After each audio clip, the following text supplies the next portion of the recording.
Are we live, Devin? A little bit of a lag. It shows a gray screen. And we are live. Thank you. With that, we will call to order the March 8th, 2021 meeting of the Tecumseh Board of Education. Please rise for the Pledge of Allegiance read by Ms. Suzanne Moore. Not bad. I pledge of allegiance to the flag of the United States of America and to the republic for which it stands, one nation, under God, indivisible, with liberty and justice for all.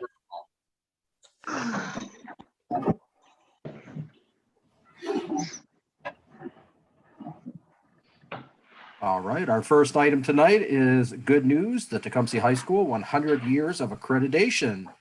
I believe I saw Mr. Niles is still with us somewhere. There he is. Yes, good evening. Good evening. As some of you may or may not know, we are in our process of doing our 5-year renewal of our national accreditation through Cognia, also known as Advanced Ed, and what's been known for years and years is North Central. During my conversations this last fall, early winter, we learned that Tecumseh High School had achieved one of what very few schools actually accomplished, and that is last April of 2020, we were recognized as one of the few schools that had achieved 100 continuous years of North Central accreditation. We were given a very nice letter from the president and CEO of Cognia. We were also given a very huge plaque to hang in our great hall and a very nice banner that recognizes, and we'll just want to give you a nice shot of what it looks like. Tecumseh High School. So as we go through that this year and get our accreditation up, we'll actually have 101 this April, and we'll get another 5 years here because I'm not going to be the principal that drops 100 years, guaranteed. So we will get that done and taken care of. But this is something that very few schools in the nation, and Cognia is actually worldwide, that achieve 100 straight years of accreditation. So THS is something to be very proud of. So just wanted to share, that's great news, not just good news. Thank you, Dennis. Thanks, Dennis. That'll take us to our public comment on agenda items. We had no one for a public comment on agenda items. Brings us to our revisions or approval of agenda. Do we have any revisions for the agenda, or could I get an approval for the agenda as written? I need to make a revision. I would like to add, we had a late entry for the middle school strength and conditioning program. So I would like to add an additional $1,000 from Martin Home Center into that discussion item, please. I second.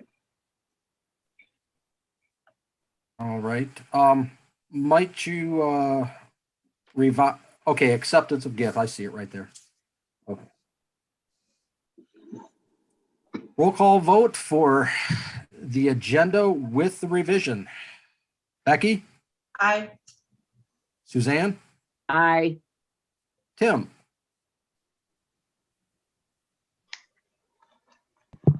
Aye.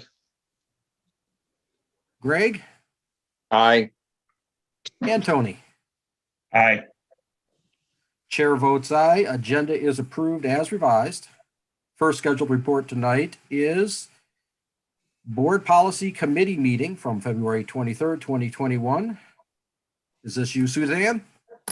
Yes, it is. And basically, we did a policy review of the 8,000 series and the 9,000 series, which basically finished up our policy review. There were basically no recommended changes to the 8,000 series, and there were only a couple changes to the 9,000. Policy 9,700, there was a recommendation to change B4 and C5 to include basically B4 is about operations and the contests, or I'm sorry, distribution, posting, and literature. And basically we said the time and the manner of the distributions that established communication, we wanted to add that be added. And what other one was? There was another one that we added as well to that. N and Q also got added to policy 9,700 under the general advertising guidelines as part of the policy. And this basically, it's up for discussion, so we'll be talking about it again in a few minutes. All right, thank you, Suzanne. We have a scheduled report from the Board Curriculum Committee meeting, which is John Benzing, who is not here tonight. Rick, can you fill in for that, please? Yeah, the curriculum committee heard some things that you'll hear about later. Mr. Niles has a program that he would like to add next year for all freshmen, and you'll get details under the discussion item. Also, he'll talk about the Michigan Merit Curriculum Diploma that was presented to the committee. So you'll hear about that in discussion. And then we talked about the curriculum review process this year involving K-12 English Language Arts and 6-12 math to go along with the K-5 math to go along with the 6-12 program that's now in place. And Jacob Anastasov will have more information on that in discussion items. Thank you, Rick. And lastly, we have the Board Finance Committee meeting scheduled report from Ms. Brooks. So we discussed, Kelly presented for us the governor's proposed budget. It was quite generous, but was not final. And then there was a supplemental proposed budget that also at the time was not final. Now, Kelly, I saw something come through late today. Was there some movement on that? So I did not see what came out late today, but the last I did check, 3 of the 4 proposals had passed the Senate. Okay. There was one modification that sent the 4th proposal back to the House, obviously for their approval as well. But 3 of those 4 items that I know are waiting in the governor's desk to see what she will do. Okay, so there's lots of hurry up and wait, and that's where we're at with that right now. But it looks like it's going to be beneficial to us. We also had the ESSER2 planning process and potential items. So this was COVID relief funds, like what we had from earlier in the year that we had from September to December, the end of December to spend. So these were COVID relief funds that were given to us by the federal government. These aren't local tax funds. These are federal government funds that were given as COVID relief. And we had asked staff and administration to put together a wish list of what they would like to see done with those funds. Now, the upside this time around is they gave us a little longer to use them. So we can take our time and we can look at things and see what is going to be appropriate and necessary to utilize these funds that were given to us. Also, we talked about, so we've had some discussion on the board about moving, about getting our board packets sooner. And so part of that discussion was that makes it very hard for Kelly at the first meeting of the month when she usually does finances to have everything ready to us. So we agreed that we would move the financing report to the end of the month. It really makes no difference for us, the way it's structured as to when we get it, but it will help her get the information to Terry sooner to get our board packets out earlier. So that was our meeting. Back to you.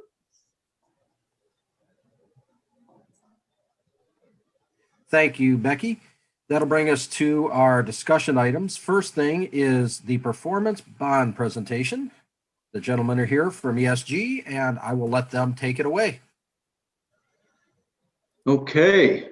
I don't know if Craig is able to share his screen and show you guys the presentation, but I'll go ahead and talk through it a little bit while he's doing that. Okay, so anyway, some of you guys have met us before at the meeting a couple weeks ago. ESG is, oh, there we go. So basically, first of all, I'm Bruce Benoit. I'm the account executive for Michigan. ESG is located down in Evansville, Indiana, but we've scattered throughout the Midwest and down in the South. We've got a little bit of reach out in the West as well. I am joined.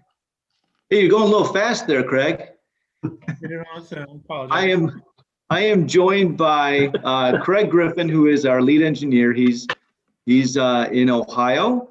And then I also have with me Brent Van Hoos, who is our Midwest sales manager. And we'll all be doing just a few minutes of talking for you today. But anyway, so we were established back in 1994. So we're not a new company, very experienced in performance contracting. And, we're a big enough company. We've got well over 400 employees. But we've also done a lot of work in performance contracting. We have done well over $3 billion in projects in savings, and then that's helping customers save money, pay for upgrades with a budget neutral approach.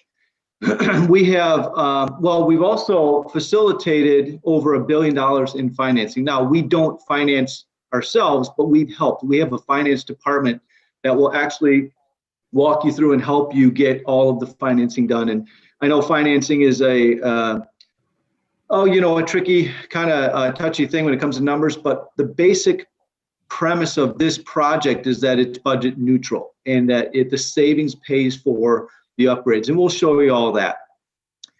We've also done over $1 billion in multi-phase projects. Some of those projects, this project might fall into that, but multi-phase would be something where you want to get done with a number of things now. We can write it in the contract that after that we can do another phase, and we've done multiple phases in a lot of these school districts. And then the one last thing that I'd like to point out here real quick is that we're an independent, equipment independent company. So for those of you that we haven't talked to before, we don't manufacture a product. So the benefit there to you is that we are going to, whether it's replacement or upgrades or whatever it is, we will make sure that the product is the best fit for the district, not because we sell or manufacture a product, okay? But we're also vendor neutral. So the benefit there is that if you guys have contractors that you use, that you like, that know the facilities, we can work with them. We also have our partners that we can bring in too, but we have a lot of options there, okay? Any questions on who we are at all? I mean, there's so much more, but we just want to keep this to a minimum tonight. Okay, all right.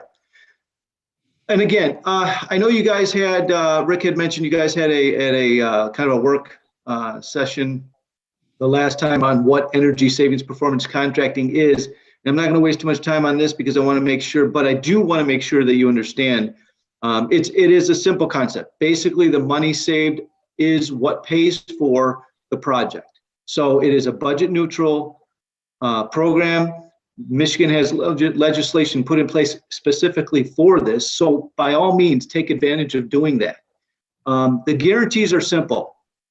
If we tell you we're guaranteeing we're going to save you X amount of dollars per year, we have to save you that amount of money. Now, if we come up short, ESG will pay the difference. If If there's money above and beyond that, that's all yours. That has nothing to do with us. And that's the nice thing, is that that's generally what our goal is.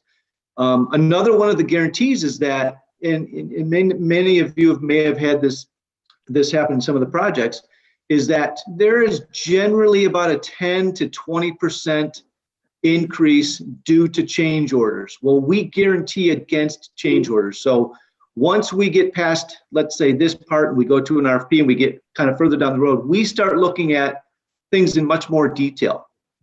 And then we will come down with an exact number down to the penny, and that's what the project is. So we have to guarantee against change orders as well. I mean, that's about it for that. Is there any questions? Does anybody not understand or any unclarity on what a performance contract is? Please ask away if you can. Nobody? Okay. All right. So what I want to do is I'm going to get Craig Griffin here real quick. He's just going to kind of do a bird's eye view of what we have done. Now, again, I've been working with Tom Hawkins and Rick for a little while, but basically a little over a year. It does take a long time to put these things together because there's a lot of evaluation, whether it's physically walking the buildings, which we did, going through all of the utility bills and any type of data that we can get in order to come up with some of the numbers that we come up with. I think you'll like what you see. It's a really, really good opportunity here for you guys, a lot of benefits for the school.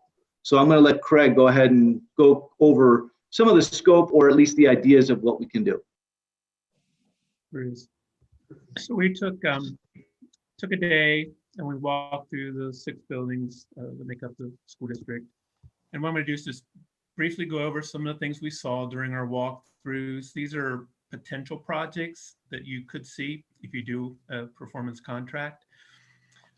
Regarding lighting, you've already done a lot of LED retrofits. There are some additional retrofits to do. Also, some additional lighting controls we can put in place, such as daylight savings controls and such like that, occupancy sensors and all. Water conservation, good opportunities, replacing fixtures with low-flow fixtures, looking at alternative water treatment methods from water softening and such that use a lot of energy. Building weatherization, this is just looking at the building envelope itself, door weather stripping, insulation, sealing gaps and exterior wall penetrations. When you're looking at roofing, adding some additional roof insulation. Window film helps reduce heat loss, also provides additional security for the facilities.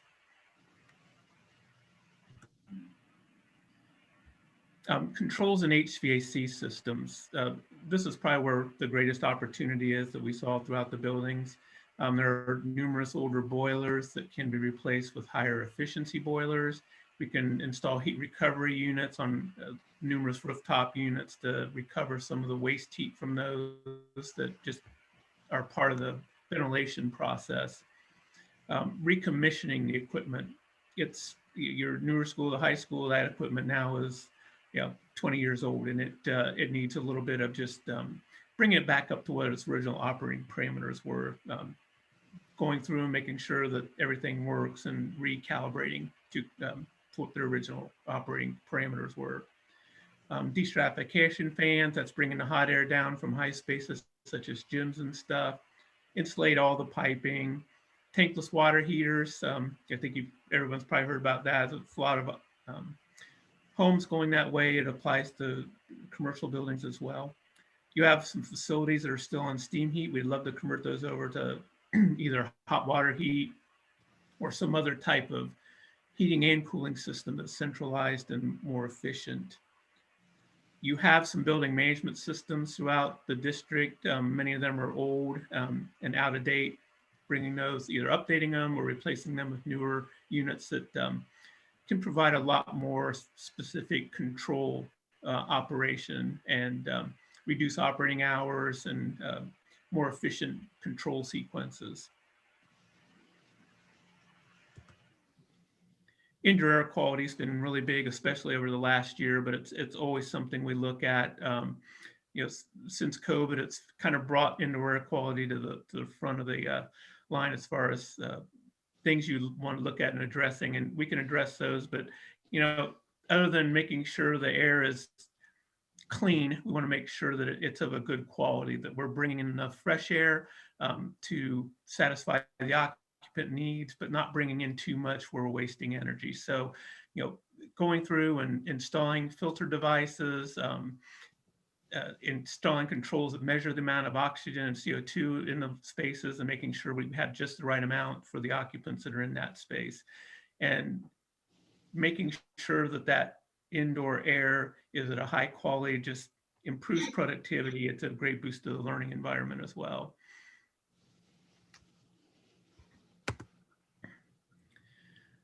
Some other potential opportunities we saw, you have the swimming pool over at the Compass Center. Swimming pools are just huge energy wasters. And so lots of opportunities there as far as going with new higher efficiency heaters. You have an old dehumidification heat recovery unit that needs replaced. Liquid pool covers help keep the heat in the water when it's not being used. Variable speed pumps on motors on the pumps, and looking at different ways to chemically treat the pool that are less expensive and less dangerous to store on site. Computer power management opportunities, so you know, all the computers, make sure they're in a sleep state and not using energy when there's nobody using them. Transformer replacements, hood controls both in the kitchen and the laboratory hoods, vending machine controllers. And as far as from a renewable energy standpoint, solar seems to be the best opportunity here in the Midwest. We've implemented several solar power purchase agreements at school districts, which basically install a solar field. There's a third-party investor that owns and operates that field. The school district doesn't have to pay anything for it, but what you'll do is commit to buying power from that investor for a period of time at a lower rate than what you're paying from the utility. So you get the benefit of being green by using solar. You're paying less per kilowatt hour for your electricity. And it's also a great learning experience for the students, because we can build a curriculum around the solar array and teach them about that. This is the utility summary for the school district for the 6 buildings. You're spending just under $830,000 a year for your gas, electric, and water and sewer costs. That's about $1.53 a square foot. And when we compare that to other school districts that we looked at in Michigan, you're on the high end. So the numbers you see there at the next school district down $1.21, those are numbers before they did any type of energy project. So, and typically we will save anywhere from 25 to 30% off that utility cost when we do a project.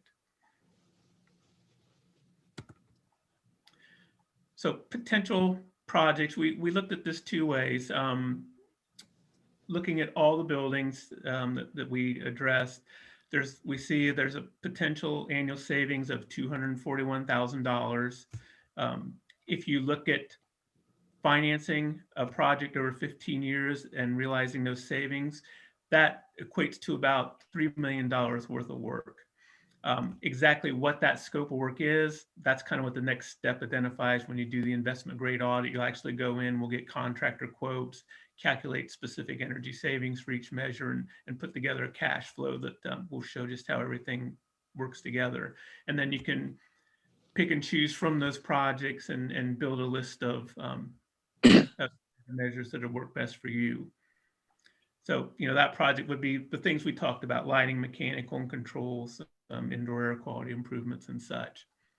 And we also, and this is what the cash flow would look like for that. Again, $3 million over 15 years. Right now, we're looking at about 2.25% interest rate.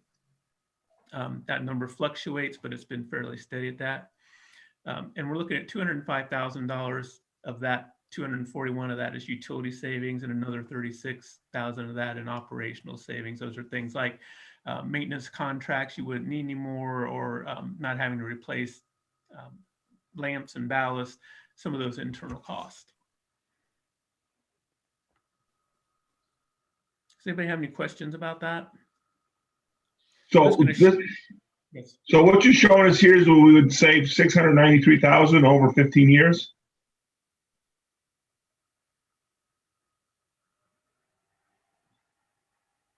Yeah, that's an addition. I'm sorry, that part of it's blocked off on my screen. What you're seeing at the end is, yeah, so what we've done here is create a project that actually each year generates positive savings. So at the end of the 15 years, you would actually have excess savings of about $693,000. Now, again, you can build the project so that you actually take more savings to put into the bank if you want to look at doing additional projects, or we can make it, go $3,250,000 and you use up more of that excess savings. It's kind of, you can build it any way you want. We just want to make it budget neutral so that the savings, whether they're utility savings or operational savings or even avoided capital savings, which are projects that we can do under here that you might have in the budget 5 years from now or 10 years from now. Take those savings now, do the work, and start utilizing the savings immediately.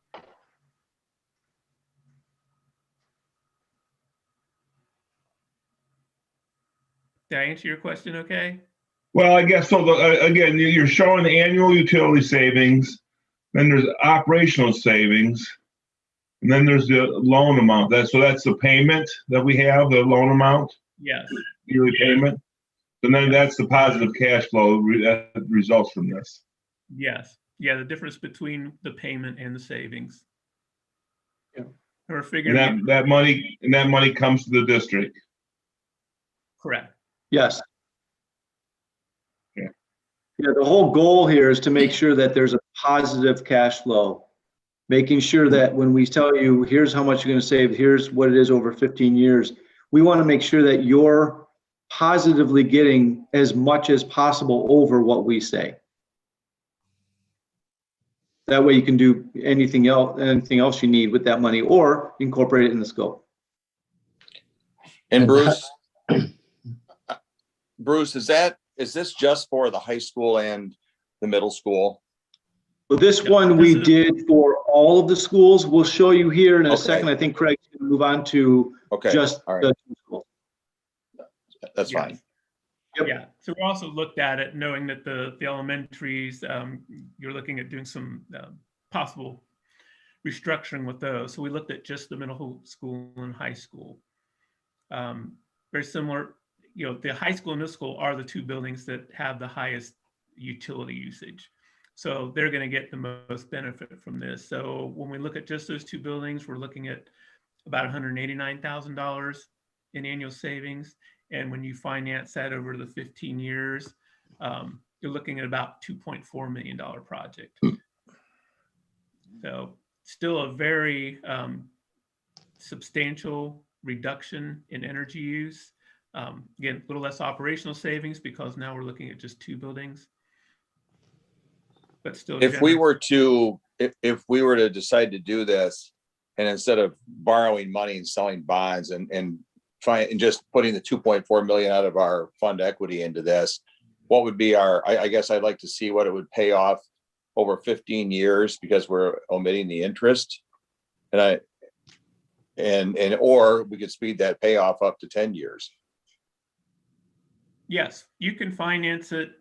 You can finance it for 10 years. You can do your own money. We can, take the interest out. I mean, the cost over a period of time, if you're just going to fund it, we can very simple calculation if you want to do that. But again, financing it, there's any number of ways you want to do it.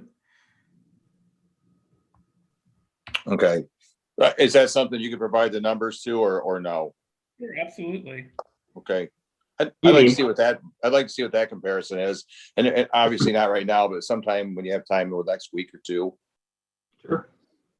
So provide a cash flow with no interest rate. Correct. Is that what you're looking for, Greg? Sure. I mean, that's really no problem whatsoever. Okay, I would think that'd be good just for comparison. Yeah, absolutely. Would you like to show a 10-year cash flow as well? Yes, both. Yeah, just a couple different options. Okay. Yeah, no problem. Yeah.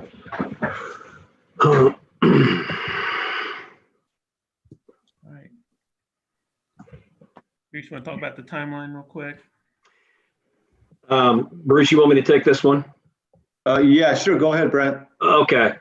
As you can see, everyone, we've obviously spent a lot of time, and thanks to the staff, at the CUMSI and Tom and Rick in particular for, allowing us to walk through the facilities and to do a preliminary audit.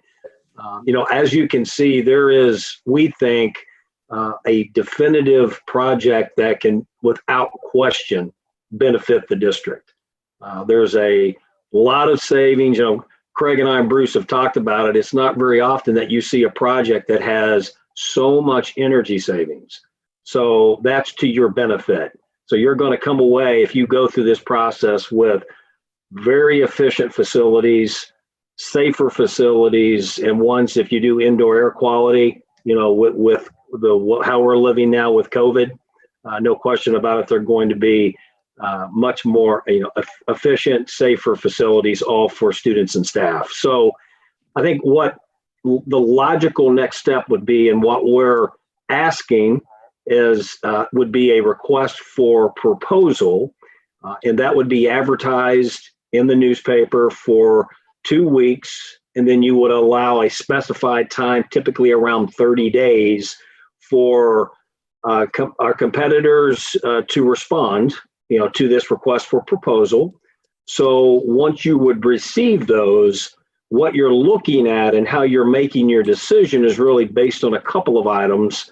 One would be the qualifications and the capabilities of the company you're going to choose, but also what they're putting together in terms of scope of work overall for the district. Does it meet your specific needs? So there's a lot of things you'd have to look at, but ultimately you want to pick a partner that you feel comfortable with and knowing that they're going to be there for the long term, in particular, as you can see, for the next 10 to 15 years. So, again, if everyone is comfortable, and you may have to, contemplate it a little bit, but, we would ask that you give every consideration to move forward with a request for proposal. Again, at this juncture, it doesn't cost the district anything to do it, but you would get the RFP advertised, and then you could have responses that you could analyze, and then you can make a selection, as I said, based on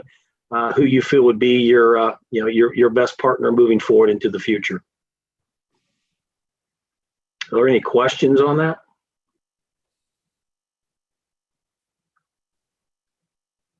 Tom or Rick, any questions? Or I guess I have one question. Yes, sir. How do you guys get paid? So, I mean, you're not going to do all this for free. So. Yeah, you're right. And once you're selected, we're going to be paid on the project management. We're going to be paid on the engineering and design, oversight of all the subcontractors. Think of us really as a general contractor where everything feeds up through us. Mm-hmm. We ultimately accountable. I always use the term stem to stern. So the project that is designed and developed, mm-hmm. we are accountable for it all the way through. So once it's installed, then we oversee it to make sure it meets your expectations. But most importantly, we're going to also monitor and track the savings that we've guaranteed back to the district. So again, we get paid. We have an overhead and profit that goes in also to this work, but it's predominantly going to be on the project management and also on the engineering and design side. Okay. And those costs are all built in the project. It's all built in. It's all inclusive. There's nothing separate. It's one contract. That's part of that. Yes. Yes. That is correct. It's all built in. So if you think about it, performance contracting versus traditional plan and specification, if you were to look at everything Craig talked about, you would likely have to hire an engineer. They would have to do some sort of a design for each and every component. Then it goes out to bid. Now you're dealing with a multitude of different companies. What we can provide is bringing all that together under one umbrella and one organization that's going to be responsible and accountable for overseeing all that. And as Bruce said, the beauty of it is if there's any cost overruns, that's not on you, that's on us. There's no change orders whatsoever to the district. So that's the nicety as well of this of this type of approach. But the school district never cuts you a check. All your profit, all your pay comes from the savings. You will finance the project. So we're going to be paid up front as the project. So we'll be paid a down payment, and that's typically 20 to 25%. That's for mobilization. Then as the project progresses, we're going to be asked to be paid on progress payments. So we will work all the way through until there is, a final build out, commissioning, and then that's typically 10% is held back on that. And then we would be paid once you agree that the project, again, meets your expectations, and then you'll close out the project. So you will either, if you pay cash, cash is king. That's wonderful. If you want to pay cash for the project, but we'd still bill the same way with the progress of the job. So if you don't pay cash, you're either going to have to do an installment contract, an operating lease, bond financing, something to that effect, and you could do that up to 15 years if you choose to do it. But what we're saying is that if you do borrow money, there's more than enough savings to offset the overall cost, and the resultant effect is you have a positive cash flow. And then you get all these things done at one time versus piecemealing over, say, the next 5, 10, or 15 years. Now you're being proactive versus reactionary. So basically you present a plan with your markup and the estimated savings, and you pretty much guarantee a certain outcome. And then we agree to that plan at the estimated savings. And then we basically pay you back, and we say with the money we've saved. Well, we pay out the loan with the money we save. Yeah.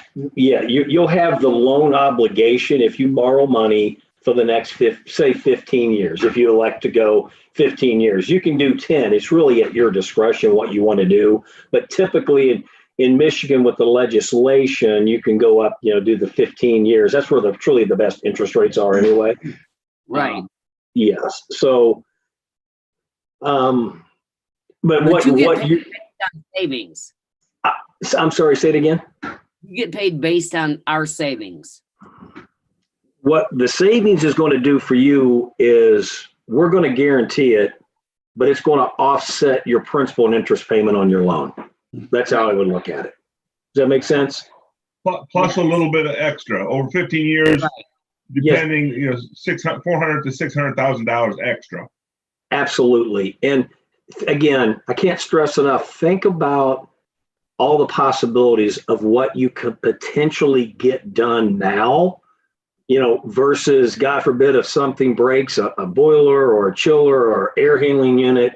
Now you're kind of in a reactive mode, right? And you're really in a position where you're having to hurry and find someone to do it. With this, we're going to be able to address everything for you. So in essence, you have peace of mind as well moving forward, that all your buildings are modernized and up to date from a infrastructure perspective, HVAC, lighting, controls, and so on and so forth.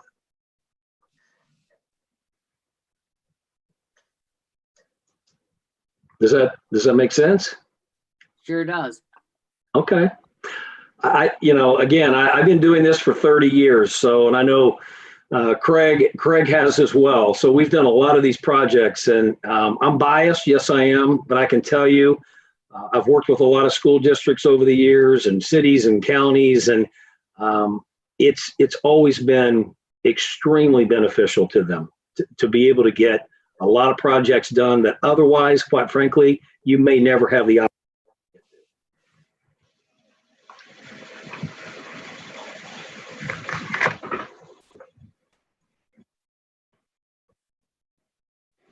What happened? So I guess the question for the rest of the board is, how do we borrow that money, or how do we go get that? Do we have to do a bond, or how do we get that money up front? Come out of the general fund?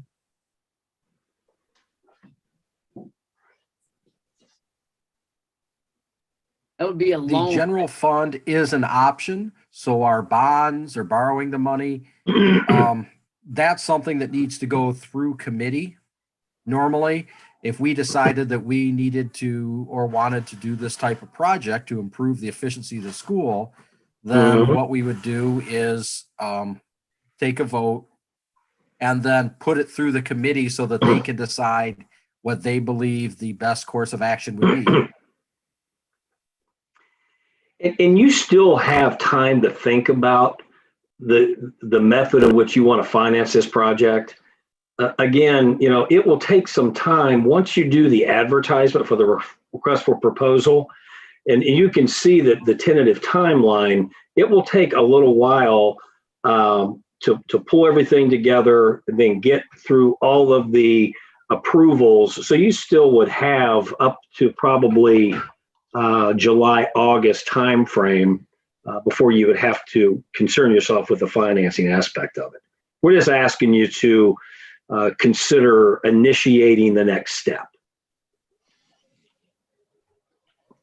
The release of the RFP.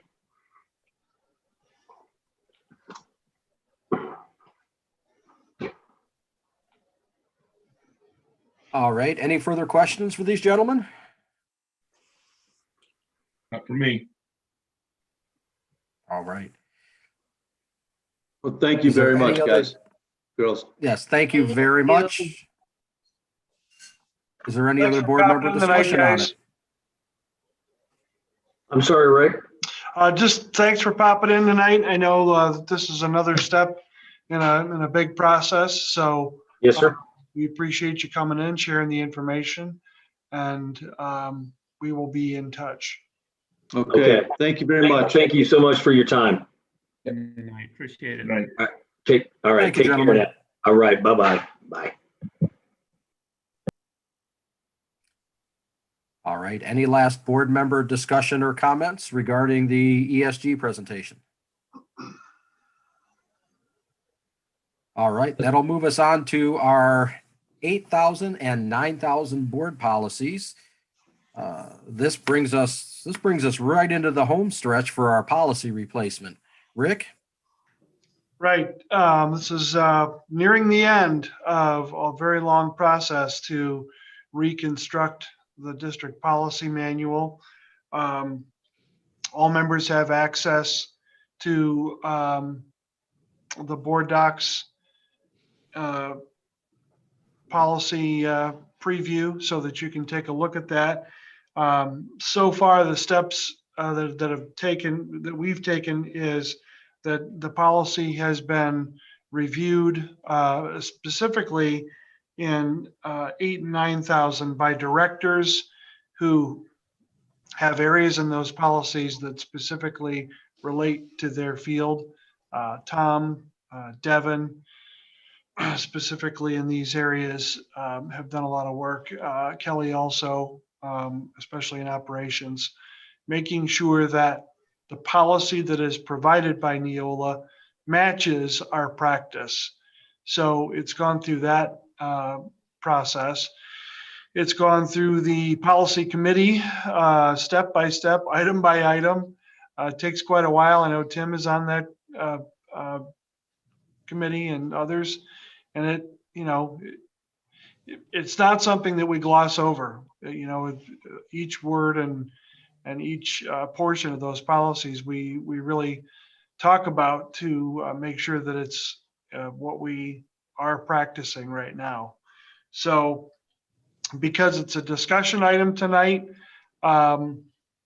feel free to ask any questions. If you don't feel like you're up to speed enough to ask questions, then it's available for the next 2 weeks before the board has to vote and adopt those policies.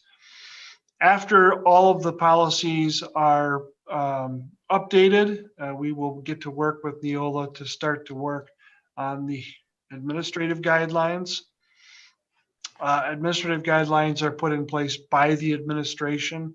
The board is advised of those guidelines, but it's not your work to approve those, just to be aware of the matching set of guidelines. So 8 and 9,000 are complete, have been through many steps, and just require your approval in 2 weeks. So Rick, have the changes we made to 9,000, if we go to the board policy draft section now, the changes we recommended are in there? Correct. Okay. All right, so Yep, we made those changes. they'll still be in draft form. You'll still be able to see all the editing marks, the things that were selected and not selected, and be able to ask any questions along the way while you're looking at those. But I wanted to describe the process so that you understand that several sets of eyes have been on all of these policies over the last few weeks. And they basically look just like what we have printed out here in our packet.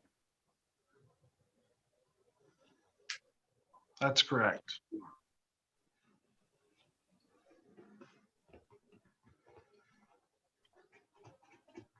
All right. Do we have any other questions about the policies? All right. Next up on our discussion, we have a proposed new course, the SOAR course. Mr. Dennis Niles is here. There he is. Take it away, Dennis. Unmute yourself. Yeah, good evening. SOAR, well, what does it stand for? SOAR, S-O-A-R, set goals, organize, ask questions, record your progress.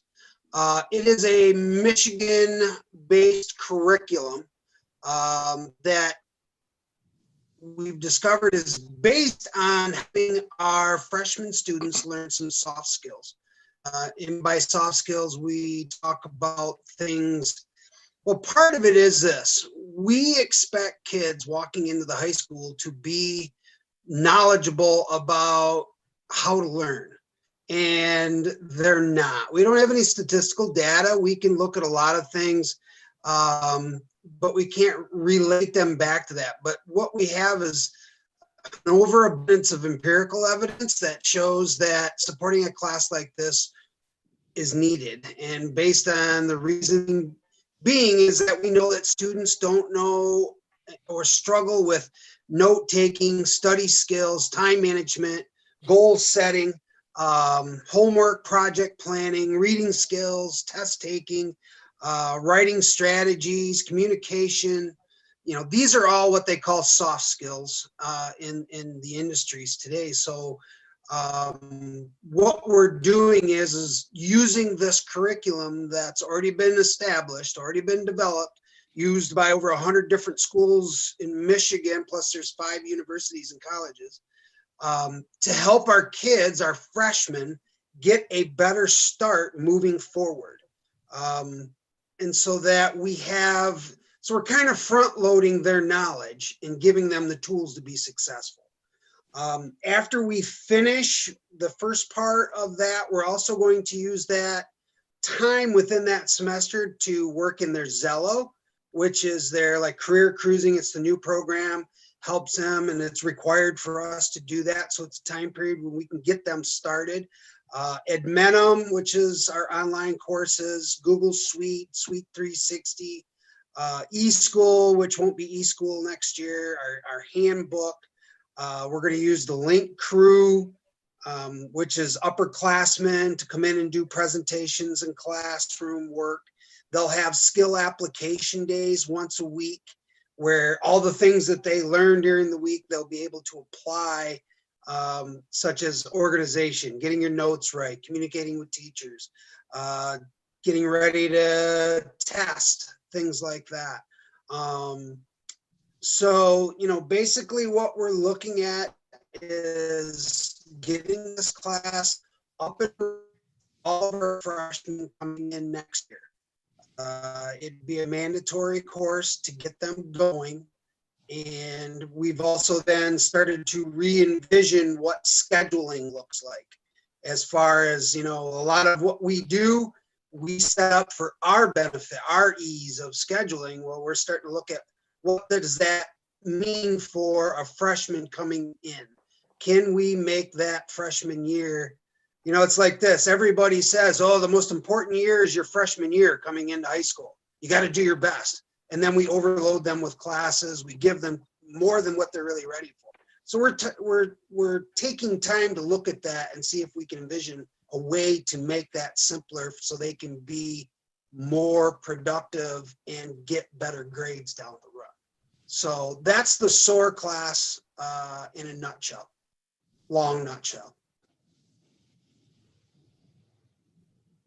So if you have any questions, I'm available to answer any of those. So do you have any experience with this in your past districts? Not directly. I don't. I did reach out to a couple of my colleagues that use this. One at Fenville, which is a relatively low income, but they work very hard with underserved kids, and they do really enjoy the use of this program because they use it both at their middle school and their high school level, and it's done what they expected it to do. So that kind of leads into my next question is, how come we're waiting till 9th grade to do this? Why aren't we doing this in the middle school?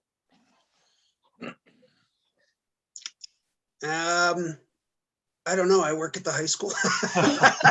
We actually talked about that. Yeah, middle school principal in here. We did talk about this when Yes. Dennis presented to curriculum, and it is something that we see naturally that we would want to have branch down to the lower grade levels. With the restructuring, we're just not able to have that approach yet. So I know that the Dennis and Jacob will be working together in the future, if not for this fall, then future falls.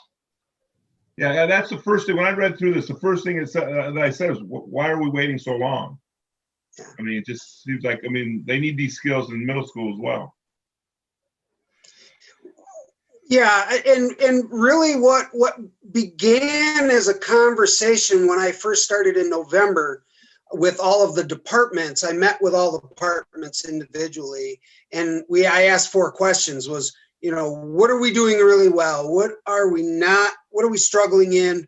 What can we do to improve, and who takes ownership of that? And the one thing that kept coming up was, man, kids just they don't have the tools to learn all the time. So we were looking, how can we fix that? How can, you know, we want to take ownership of this. We want to fix this as one issue to help our kids be successful through 4 years. So, you know, we were looking at it as a 9 through 12 building, to be honest with you. But yeah, I agree. I mean, it's good for every level. I mean, if they're using it in middle school, high school, and college, it should tell you something.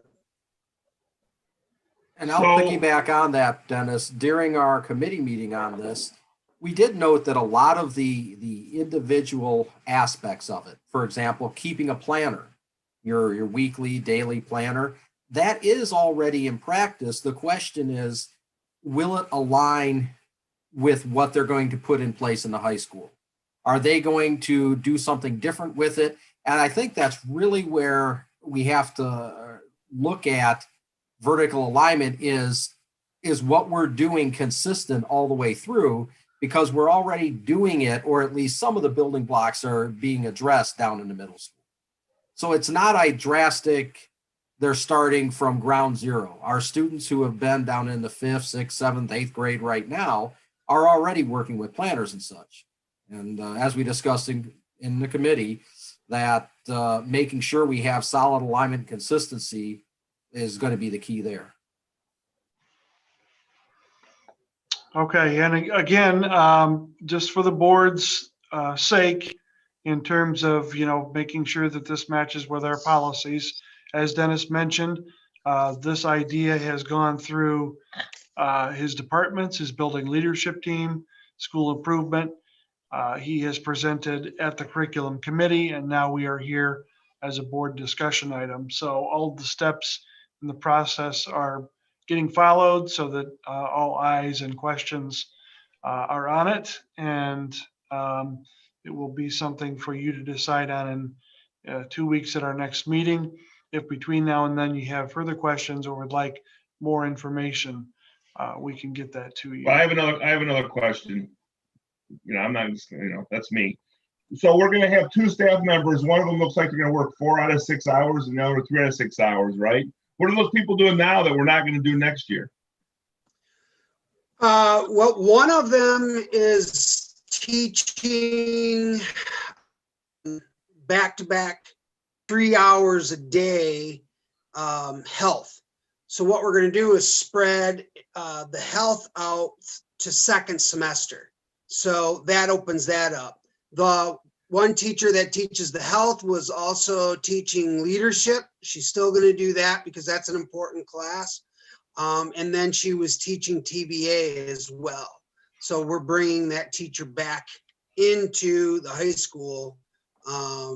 Not that she was out, but just basically into our schedule there. The other teacher was also teaching TBA courses and some computer classes, computer graphics.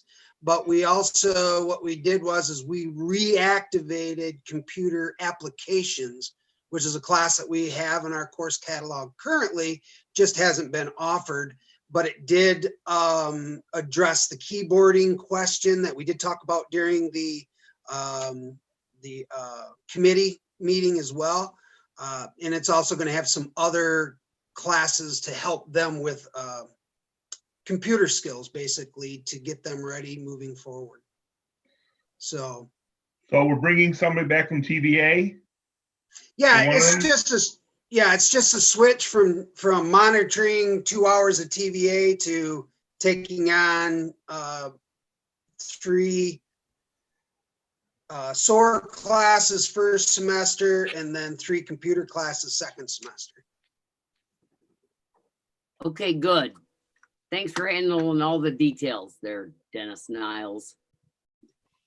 Well, if you have any more questions, this is something the staff, as we've gone through it, has been very excited about. So there's a large number of us that are excited to see what it can do. We're hoping that we're going to. Yeah, and I totally agree with Tony. I think this should be integrated down into lower grades and probably not even stop at middle school, but maybe even earlier years in some way, shape, or form. But this is a very good thing, and I want to thank you. Well, we're going to get it started and then we'll go from there and see where we can take it. I have a couple questions. I'm embarrassed if I'm a middle school teacher and the kids that I send up from 8th grade aren't functioning high enough to function as a freshman. That's the whole purpose of when you leave 8th grade, I got to have a general feel that those kids, before you give a passing grade, can go into the high school and be able to operate. I'm wondering, is the ability to not organize themselves and not take notes, not prepare, is that a dependence possibly on computers? I'm asking. And these people that we're going to hire or that we're going to put in here, what type of certification the teachers have to have for this? All right, so I can't answer the question about the kids in the organization. I mean, you have to understand there are some kids that roll into the high school very well prepared. They know what they're doing. They're organized. A lot of that comes from home, and they're good to go, and they do well academically. The kids we're talking about just they're not coming to us. I mean, think about it. A freshman in high school is like a deer in headlights a lot of times. And that's what they're doing. You walk them, a lot of times you see them walk around, they're just disorganized. That's just part of it. So we're going to use a folder system. That's part of the SOAR curriculum. And it's not, and so we're going to do a in-service for our staff as well. So they're all aware of how this folder system works. So that'll help everybody to reinforce it through the day. As far as certification goes, because it's not Common Core, it's more along the lines of elective work, you don't necessarily have to have a certification to teach this. What we did was we looked for teachers who model what's in SOAR and motivate and relate well with students. And that was a lot of the focus we had on using the staff members to work in this. So we know that they're also going to, Crystalman Musselman is one of those, and she's actually already looking at incorporating some of the health parts into the SOAR because it just fits as she's looking at it. So that's answers your questions, Greg. Okay. Well, it's also important, I think, to note that, you know, it's not as if middle school teachers or even elementary aren't doing some things in their classrooms now to help kids develop these skills. But, you know, if you've ever put popcorn in the microwave, you know, not every kernel pops at the same time.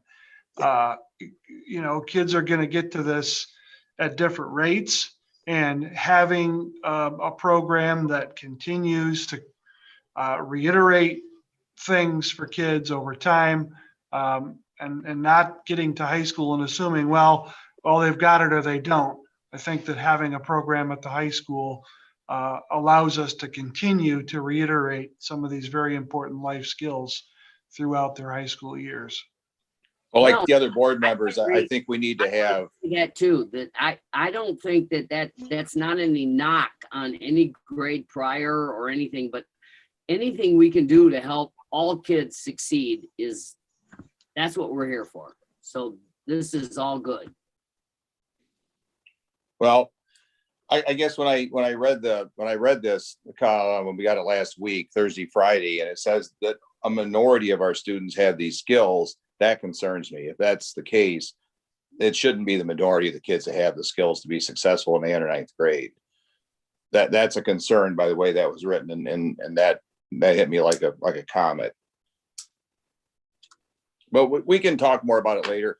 And instead of killing everybody's time here, we could certainly talk about it, Dennis. I mean, you could just fill me in and see. Sometimes what's written isn't what really is what's meant either. Correct. Okay. All right. All right. Any other questions, comments on the SOAR? All right. Dennis, you're still up to bat here, the THS merit curriculum. Yep. So the MMC, the Michigan Merit Curriculum, is the state minimum requirements to earn a state high school diploma. It differs greatly from a Tecumseh High School diploma.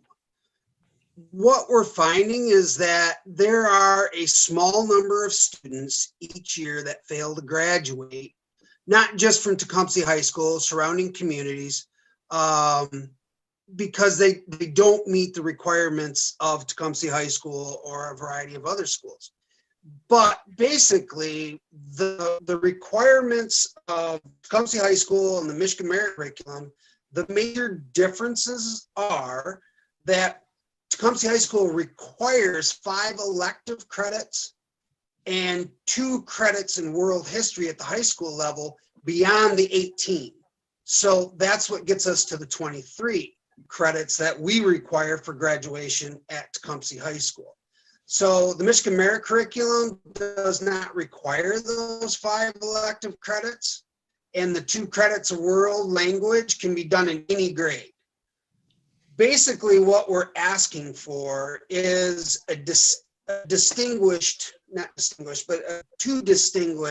another diploma within the Tecumseh School District that is based on the Michigan Merit Curriculum. It would be a Tecumseh District MMC diploma. These students, basically, if we don't do something to get them graduated, a lot of them aren't going to finish high school. And well, we know where that leads to basically in life. We also know where that leads to societally. What we're looking at is we're trying to find a way to get them to move on to the next level in adult life. Even if they get a GED, the military won't take somebody with a GED any longer. They have to have at least a diploma. Michigan says you only need this to get a high school diploma. We should create one that allows just those kids that fit the requirements, fit the need to get a high school diploma as recognized by the state of Michigan. It wouldn't be the same. It's not going to be treated the same. They wouldn't, a student that asks for this has to ask for it before certain times. There's requirements, there's applications. It could be a fourth year student, probably is going to be a fifth year student in some cases. We're just looking at finding ways to keep those people, those young people moving forward and not get installed at high school because they didn't get a credit in art, you know, or they didn't get a world fine arts credit or wood shop credit. They got the minimum that they need in the state of Michigan to graduate. That's what we're trying to do. We know that there's only one other program in the state that or in the county that offers this, and that's through Adrian. So, you know, we're also looking at this as a possible recruiting tool in the future too. But again, you know, we would like to make sure that these kids are recognized. I mean, they wouldn't participate in the high school THS ceremony, but we'd like to, if they got their diploma at the MMC level, at least give them, you know, a ceremony. I mean, separate from the large one in June, but get them recognized and get them moving on, because 90% of them, that's all they want. They just want to move on. So that's the MMC diploma. Thanks, Dennis. Dennis, we're talking about a very small percentage of students, correct? Yes. Well, a couple a year, maybe. You know, you might go 2-3 years and not have anybody. You might then have a year where you have 4, 5. I could probably think of 2, 3 right now that might fit, that might have fit in this for us now, had we had this for this year. But if other schools start utilizing this program with us, it could be 10, 9, somewhere around in there. But for THS students, it's less than a handful at any time. So, are we creating a lesser, easier path for some of these students rather than pushing them to achieve their goal and get a THS diploma? Are we creating them a way out and not challenging them like we should be challenging them? No, Tony, I don't think that is the case, because when you start looking at the application process, they have to go through that and answer some questions. It's not even open for a kid by the time, you know, if a kid comes in at 9th grade and goes, well, I'm just going to fail a bunch of classes to get an MMC, you know, 9 times out of 10, we're going to catch that and do some corrective action before that happens. You know, we're not looking at a senior in a senior year halfway through the year going, I'm just going to dump the last semester and do the MMC diploma because it's past the application deadline. This is something that we're going to look at kids and families and say, look, you're not going to make it. Here's an alternative. Well, and it sounds like you're looking at a case-by-case scenario. And if you have none for 2 or 3 years and then 4 in 1 year or 1 a year, then it's nowhere near, we're pushing kids down this path. We're just trying to save kids that want to move on and have a degree, and they can't have a GED. And it sounds like we're meeting the requirements of the state, but maybe not our school and I think it's a good idea. I think Kevin, you had the perfect analogy when we talked in the committee, was that this is a life ring they're gonna get wet, but at least they have a life ring. And I think that is, I think that was a very good analogy that you used when we talked about it then. Is there any difference in the funding from the state? No. They're still an FTE, they're still in class. The kids that come back in a fifth year situation would again be a fifth year. We can count those. The kids that are in a fourth year situation, part of the application process says they must complete a full year in order to be eligible to receive this diploma. So they can't just go mid-year and jump. They got to finish the year with a full schedule. So did you look at like the last 2 or 3 years and see how many students that dropped out that would have fit in this scenario? No, I haven't. Because really in the last year or two, I don't know if there's been any, but I can definitely find that out, Tony. I could probably find that out first thing in the morning and let you know. Yeah, I mean, I agree there's a life ring for people, but I want to make sure it's not just an easy way out for some student that doesn't want to apply themselves. I mean, getting that high school diploma is that's to some people, to everyone, it should be a significant event in their life. And sometimes we teach kids skills that you work hard, good things come, and I don't want to give them an easy way out. So I worry about that. Yeah, I am not somebody that wants to give anybody an easy way out. That is not what I believe in. But I do believe in giving people at least an opportunity to move forward with their life. So, but I understand what you're saying. Absolutely. Right. We're not talking about, come on, we're not talking about 50 people a year or even 10. We're talking about one every so often, or 2 or 3, maybe 1 a year, 2 a year. I think we should help everyone we can. I agree, Susan. I just don't want it to, this one now to turn into 10 in 3 years, right? No. Well, that's my fear. No, not 10. I think this is more of an unadvertised option for those kids who are, going into their senior year and they need X number of credits and there just aren't enough school hours in the day for them mathematically to get it. They're going to fall, a credit or 2 short. This is that life ring to make sure that instead of being held back for a 5th year, or if they're already in their 5th year, they're not finding themselves stalled over 1 or 2 credits. They can get that diploma and get on. Or find themselves overwhelmed and drop out. Right. And I'm personally the mother of a child who got a GED.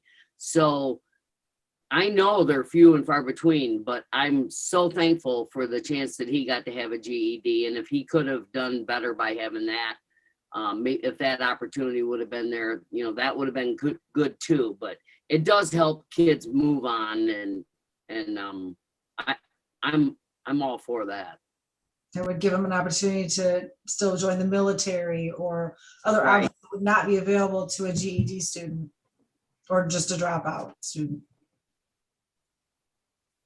And I think the application process, the request period, what the requirements are, the fact that they have to meet that, the fact that, they're going to have to sign it, the parent's going to have to sign it, it's going to have a principal's approval. I mean, these are all things that we're looking at safeguards down the line so it doesn't become that easy way out. I mean, I totally understand what Tony's saying. Absolutely. Yeah, me too. Yeah, I totally get it too. But if you have any other questions, totally open. Thanks, Dennis. Welcome. Thank you. Thanks, Dennis. All right. Thank you, Dennis. Thanks, Dennis. See y'all. Have a nice night. You too. That will bring us up to curriculum review cycle. Jacob is here. There he is. Good evening, Jacob. Good evening. Thanks for having me. Tonight, for those out there who don't know me, I'm Jacob Anastasov. I'm the 7th and 8th grade principal this year, but I also manage a lot of the school's curriculum as a curriculum coordinator. So I'm going to share my screen real quick. I got a basic presentation, kind of guide us through some of the steps that we have, and some of it's a little bit easier to see when it's more visual.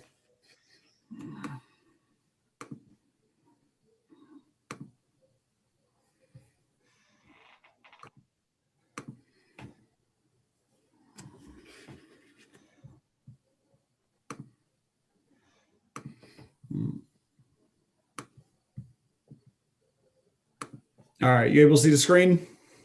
All good. Okay. All right, so to go through this, to give a curriculum review update, I'm going to give an overview first of what exactly, this is that we're talking about. So we started this in the 1920 school year. So last year, kind of when Mr. Hilderley came on board, the curriculum review process is a process where we, exactly like it sounds, we look at the district's curriculum, but we do it through a very structured process.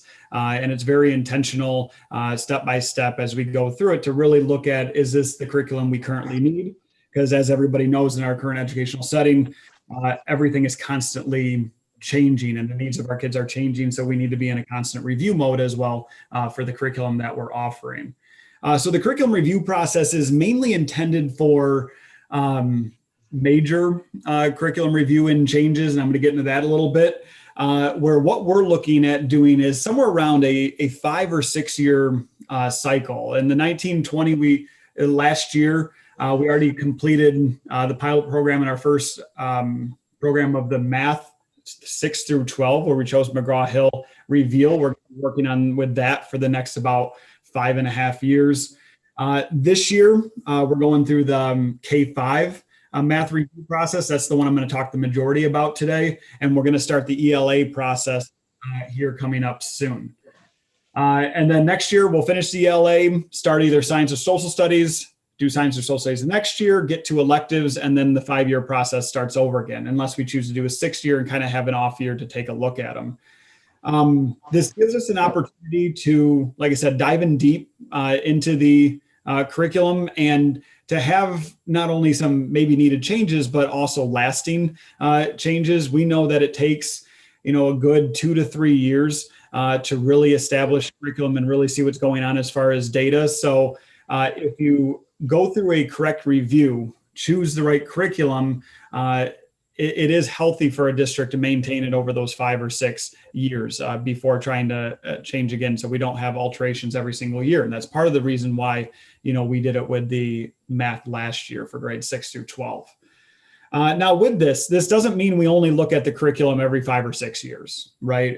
We're still every year, we're gathering data, we're reflecting, we're looking at feedback, we're making modifications, but we're talking if there's curriculum either purchased or heavy curriculum design, that's more of the 5 or 6 year process. But there are alterations happening each and every year. So like I said, I'm going to focus on the K-5 because that's what's happening now for our update. So why we're focusing on K-5? Because last year we finished up the grade 6 through 12 math. And so usually when we're going to do our curriculum review cycles, we're going to do it K through 12. So we look at the entire subject. We've been with, it was Pearson math. It's now Savvis math, but we've been with Envision is what they call it, the program, for a while now. So some of the teachers have expressed a view to look into the curriculum a little bit more, and it's a perfect opportunity to align us with the rest of the district and take a look at our students and teachers' needs. So with this curriculum review process, we want to, essentially we want it to be, and it is going to be teacher-led through this process. So actually the 612 was teacher-led by our department heads through that process. The K-5 is going to be is currently being led by Julie Cassie, who's one of our 4th grade teachers. So she took it on as a project. She's going back and also getting her admin certification. So it's part of the project for that.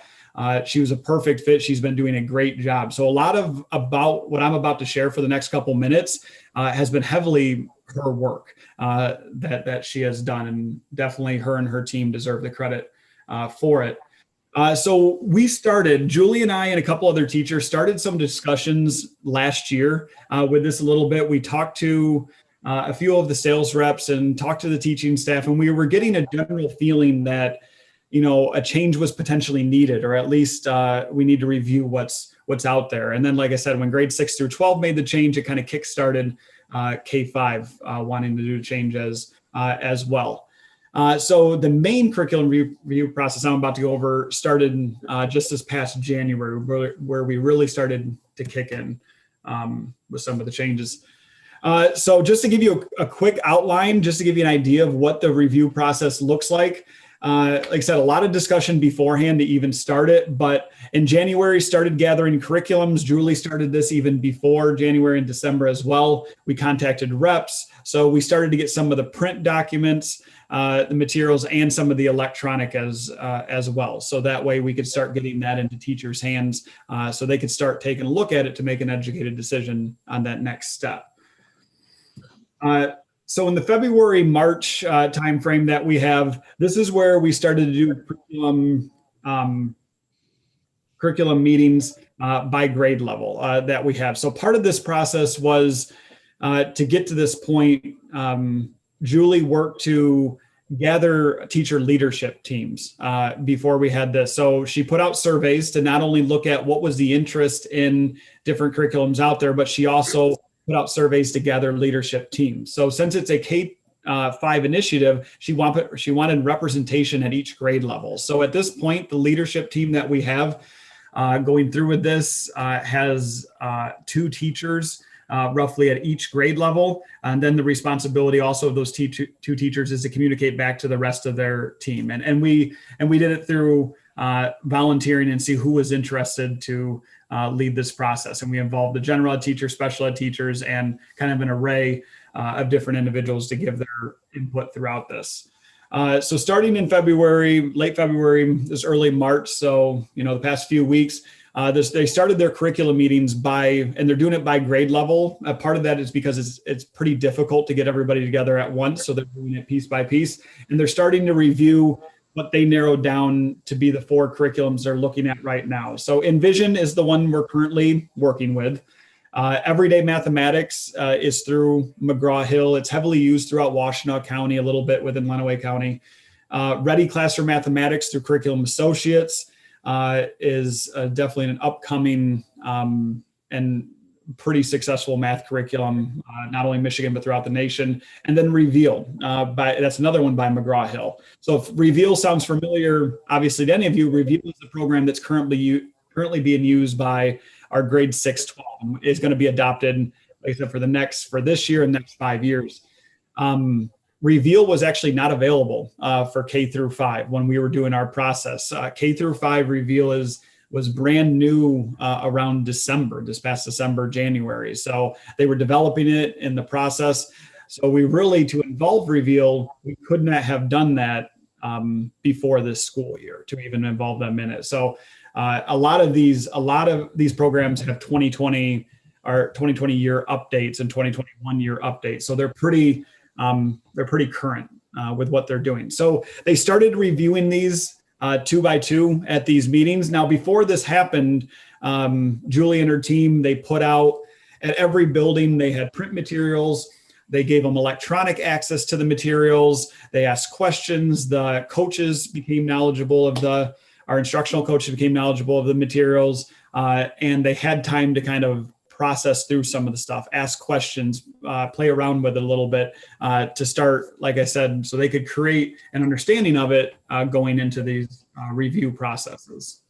During this whole time, they continue to use Envision. So they might test a few things out in their classroom if they need to, but they're continuing the Envision process that we've had, or the Envision program that we've had for the past few years. So heading into late March, and these are just some dates, and these are the tentative dates put out. And so Julie's going to try to keep these, but the goal is by around mid-March is to narrow it down to 2 choices. And then they're going to look at presentations of those 2. They're going to dive a little heavier in it. Some of the teachers have definitely expressed testing either certain units or certain lessons out in each of their classes to end the year to get a feel for each of the curriculums and how that it interacts. And then they're going to review different recommendations made by the leadership team or the grade level team surrounding them. So in April, after they gather all their data that they have, they're going to start to gather more feedback. So the goal is obviously to narrow it down to one. If they do not get it narrowed down to one, if they feel like we have two incredibly strong curriculums that it's challenging to come to a decision, there is a possibility for them to go into next year piloting some of these. Obviously, the advantage of narrowing it down to one is we can do a full year pilot or initial rollout with the entire staff, which is exactly what we want to do. Even if there's only one, you still a lot of times call the first year the pilot year as you're getting PD and ready for it. But the other advantage of narrowing it down to one in the spring here is we also get to use part of the spring, summer, heading into the fall for professional development to prepare teachers for these, because each of these curriculums do take, there's definitely a learning curve to them to be able to use them correctly, and the assessments and different things that come with them. So if the selection becomes more clear, we're going to be giving the curriculum committee and the board, like I'm doing today, continual updates, but Julie and her team will actually bring the recommendation to the curriculum committee, start there, and then head to the board, obviously, for full approval if they're able to narrow it, like I said, down into one, or at least give the two. So the ELA part I'm going to give quickly, and then I'll open up for questions. So ELA it's going to be quick because we have not started this process yet. There's definitely, like I said, what starts every curriculum, there's definitely been a lot of conversation amongst teachers and a lot of interest to start looking at the English language arts curriculum. Currently, the grade 6 through or K through 6 uses wit and wisdom and supplemental materials, but grades 7-12 use mainly teacher created curriculum with supplemental materials as well. So there's been two things. Grades K6 has shown some interest in looking at if there's other curriculums out there or maybe how they can utilize wit and wisdom even better.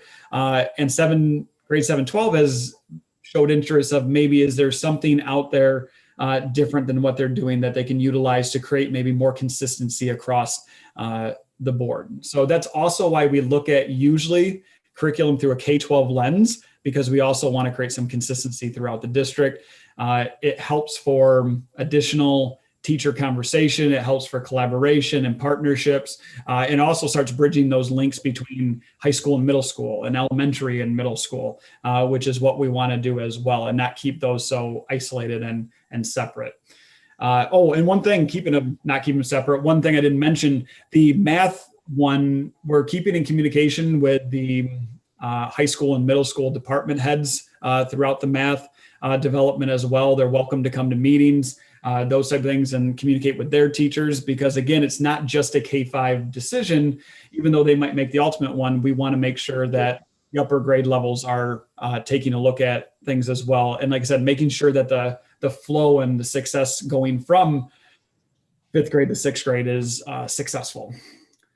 So the ELA, like I said, we're going to begin in the spring through discussions with teachers, feedback, creating teams, looking at organizations, and we're going to head into next year. ELA is a little bit different than math. There definitely is curriculum programs out there you can buy, but ELA has it can be a way more open-ended too. So it does take a bit longer at times to be able to process through the ELA, and ELA can be a bit more successful by piloting a couple programs potentially next year too. So one of our goals is to first semester next school year to be able to review, get through the review process as a whole, and potentially use second semester as an opportunity to run various units to help make, as I said, a more educated decision headed into that year. And then, and like I said, it'll be done systematically, so that way teachers can be able to compare the programs with each other and be able to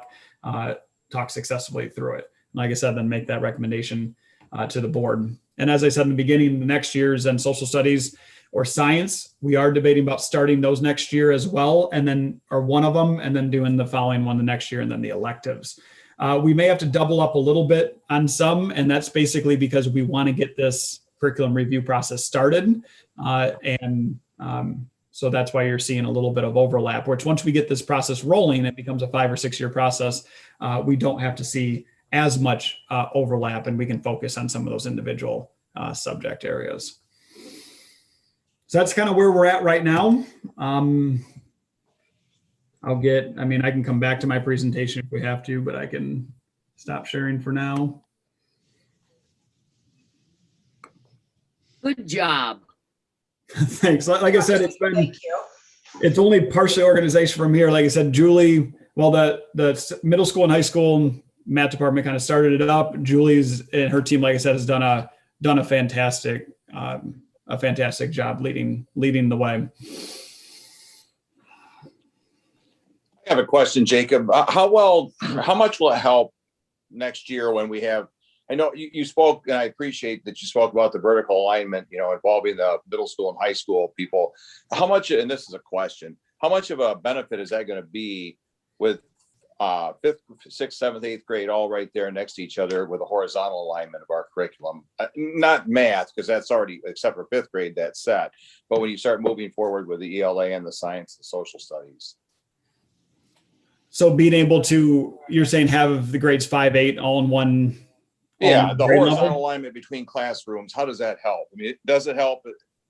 Yeah, and so obviously having the more individual or more grade levels you have in the building is not only going to, the horizontal alignment between the grade levels themselves, being able to communicate with each other, because obviously right now 7, 8 is split into 2 different buildings, so there is communication, but it's going to increase the communication amongst the the grade levels or the within 7th grade, within 8th grade, as we see within the 5th and 6th. And there's a lot of teacher excitement about being able to recommunicate back with 5 through 8 as well, and kind of reestablish some of those connections. We see so many changes from a 5th grader up to an 8th grader, and being able to establish some consistency within the curriculum itself can really make that process a lot more smooth. And that's where I'm talking about too with the vertical alignment, is not to forget the connections we have between 4th and 5th and 8th and 9th and connecting those buildings. It's a little bit harder to do at times, but if we're more intentional about our processes, we can make it happen.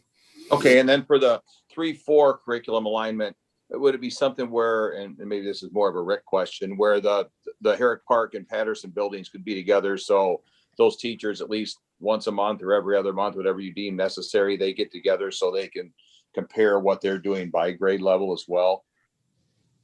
Correct. And we've talked administratively with Jamie and Tricia about those buildings being the same staff in split campuses. So they want to be doing a lot of things the same. We want our kids to have a consistent, comparable education all the way through, whether they're at South or North, whether they're at Herrick Park or Patterson, all kids getting the same experience. All right, thank you. Good job, Jake. Thanks. Any other questions? All right. Going once, going twice. Jake, you're off the hook for tonight. Thank you Thanks, for coming Jacob. by. Thanks for having me. All right, that'll bring us up to gifts. We have some donations and gifts for the school. Mr. Hilderly? We do, and here's an overused contemporary word: organic. This group of donations happened kind of in an organic manner. With the reorganization process, Will Casper, who is one of the PE teachers at Compass and will be working with middle school kids next year, has been proposing since last spring a strength and conditioning program at the middle school. And because he's been doing that, he's been talking with colleagues, with friends, with acquaintances, and through those conversations, people have been offering to make donations to create a strength and conditioning room or rooms, facilities with equipment at what will be the middle school again next year. So these donations are from those conversations, not officially solicited, by Will or anybody, but through conversations and his desire to develop a quality program, these donations have come about. So we're very happy to present these and encourage the board to accept these. Also, I want to mention that we have some money in the athletic activity fund created by this last several years of the Hoopster programs. And we're going to allocate $15,000 from that activity fund in addition to these dollars and create what should be a very hearty strength and conditioning program for our middle school moving forward. So urge you to accept these later on action items with our gratitude. Do you want to read off the names, or are they going to be done during the? Do we have a budget for this weight room? Do we have a? Yeah, that's what I was just gonna ask. What is the estimated cost? We're developing that. We've had a couple of organizational meetings. When we get the full scope in view, we'll pass it through curriculum and bring it to the board for discussion and action. So the 2850 is just money towards a little bit bigger project. Right. Okay. Good.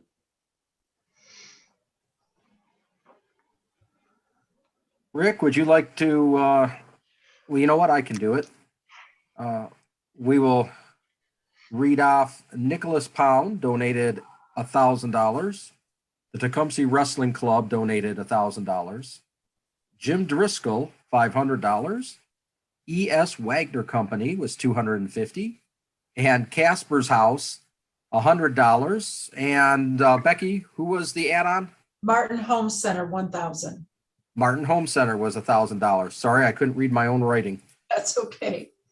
So those are the donations we had for that. We thank each of you with a great gratitude. Thank you. It's a great project. Thank you. Yeah, and you'll hear more about it. It is something that's in development, and like I said, it's got to still go through the committee process and come to the board for approval. But these funds will be all added together with our athletic activity funds, and I think you'll be pretty pleased with the outcome. All right. Thank you, Rick. That'll bring us to our action items for tonight. Ms. Brooks? I hereby move to approve the resolution whereby the Tecumseh Public Schools Board of Education recognizes the association as the exclusive bargaining representative for an administration unit described as all building principals, assistant principals, athletic director, and MTSS coordinator, and further directs that the superintendent will promptly notify the association of this action. Support. Thank you. Any last minute discussion? All right, roll call vote. Becky? Aye. Suzanne? Aye. Tony? Aye. Tim? Aye. Greg? Aye. The chair votes aye. Resolution is passed.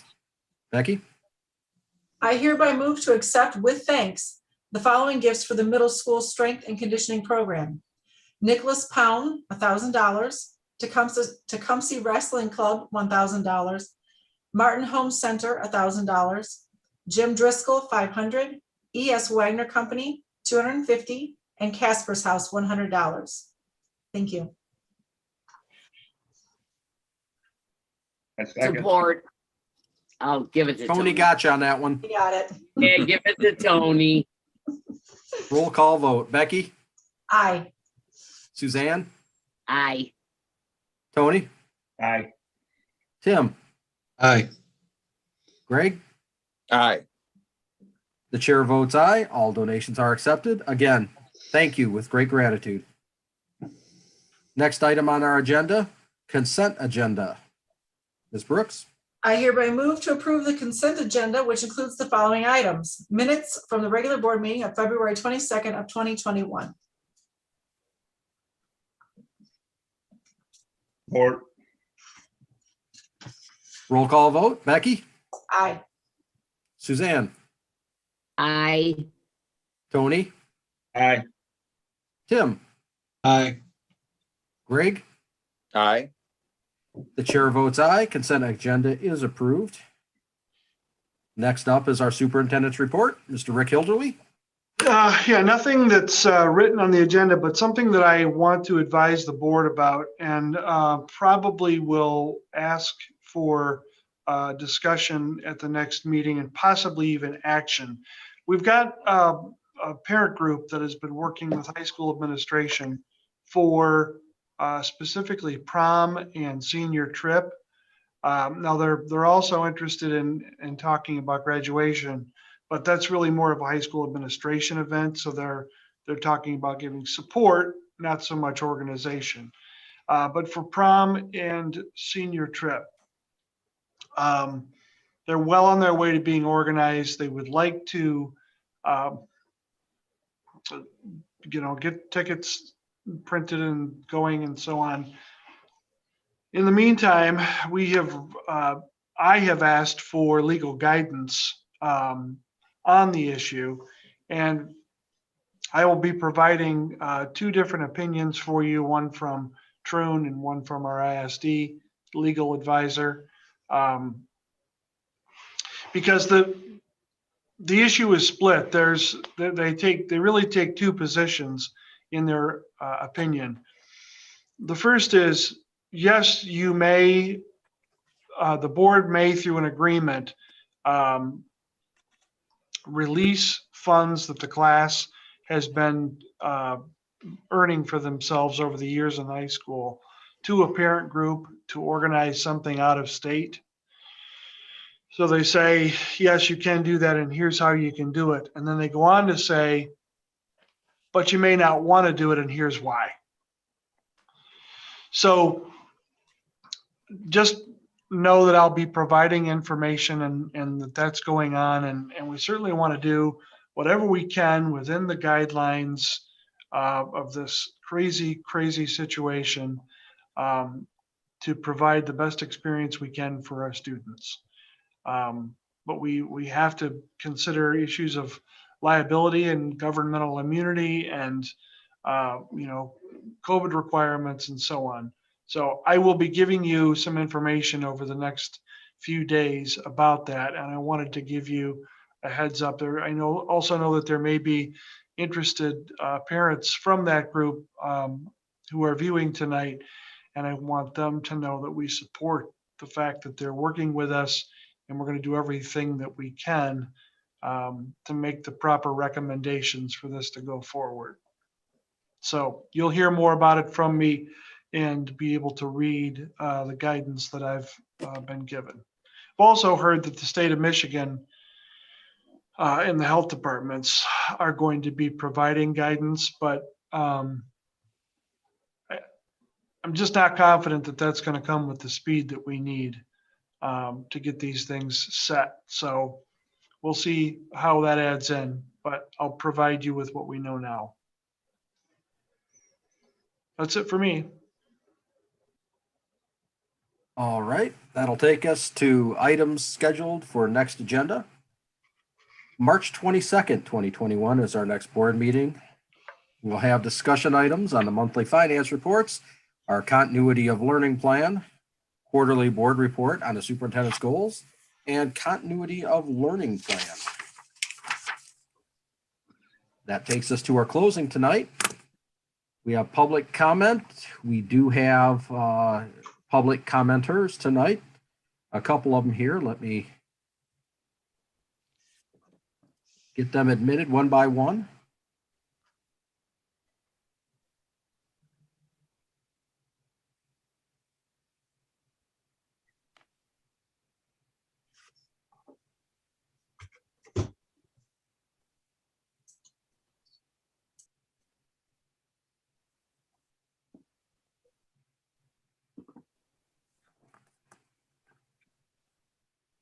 It's Stephen Andrews, correct?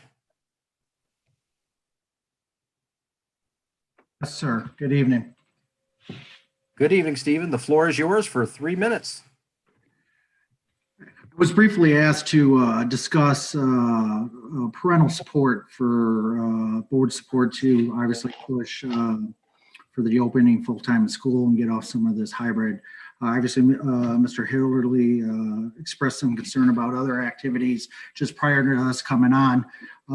I guess I would really like the board to consider several aspects.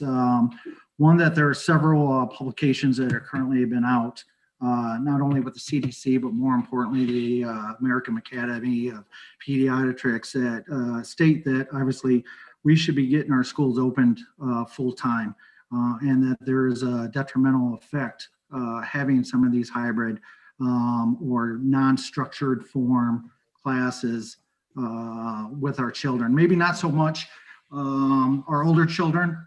If you don't know me, I have twins that are seniors in the high school, and they've been born and raised in this town. And what we've been dealing with, although they've affected certain social aspects of what we've had to all go through, but the end result, it hasn't deterred them from a health and safety standpoint. They're still going to move on. I'm more worried about the younger kids that we may be creating damage that will be difficult to recover from. That's the grander issue I think every parent has in this community. So I would say that we support some of this this literature and get away from some of the political ideology that has a tendency to oversight what we're dealing with. Furthermore, you know, in a final thought, I've been a police officer for a very long time. And as a result, what we've been seeing on the street, maybe not so much in the beginning of this pandemic, but more importantly, in these past 4, 5, 6, 7 months, has been the true effect of what not going to school, not having the organized discipline structure of everyday schooling is effectively dealing with our children. We're seeing increased calls of service for criminal mischief and activity, but more importantly, we're having a mental health calls that are dramatically increased. It's something that I've not seen in the entirety of my career, and it's become very difficult from their increased use of substance abuse, deep depression, domestic violence within the households, the contemplation, the pushing towards things such as suicide has been somewhat of an astronomical event that we've been dealing with these past several months. If the board has any, and the administration has any wherewithal to continue to push to get outside of this hybrid perspective, and more importantly, into a more structured discipline organizational aspect, I think we would say that's probably the best thing that needs to do in course of action. And if you guys have that latitude, outside some of the other issues that obviously Mr. Hilderly had said about some of the organizational things, there are examples out there by these previous stated organizations on how we can effectively do this in a safe manner. So I appreciate the time, and I'll yield the rest of my time for the other parents involved that I'd like to discuss about this. Thank you, sir. We appreciate your comments tonight. Thank you.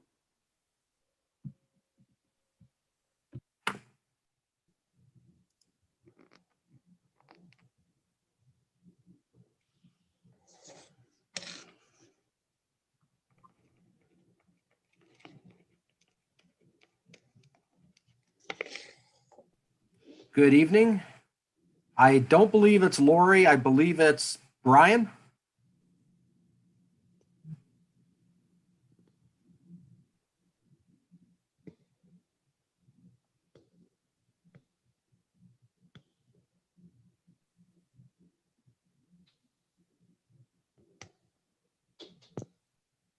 All right. It is Brian, not Lori, correct? You're muted, sir.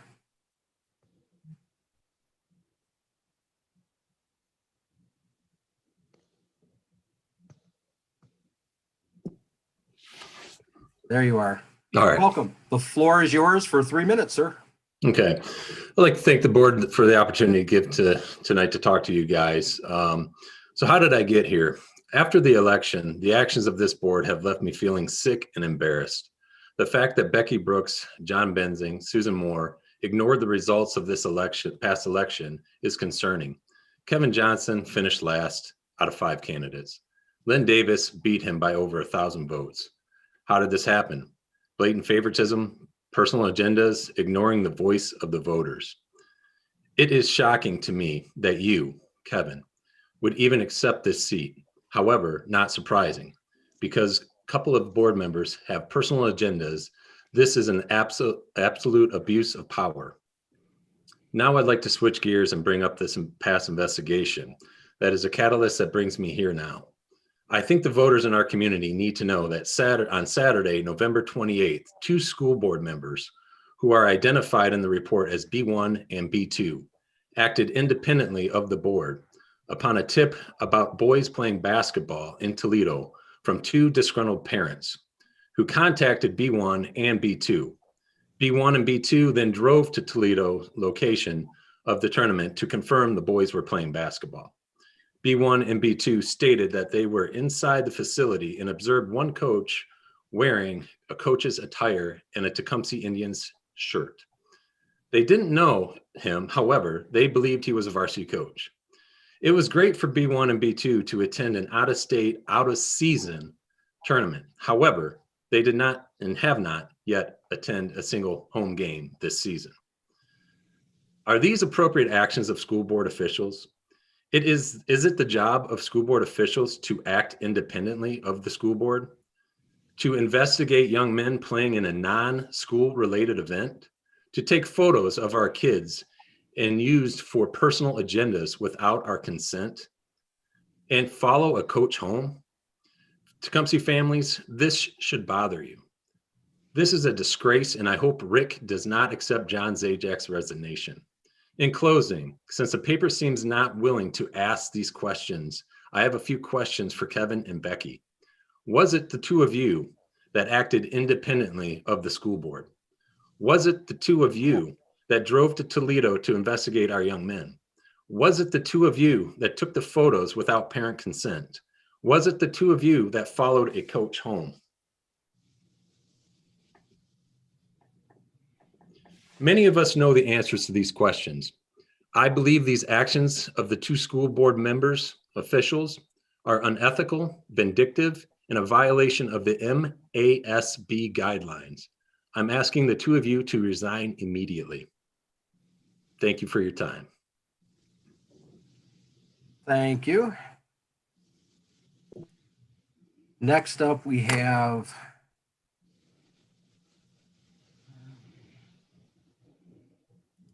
I believe, let's hope, it only comes up as iPhone.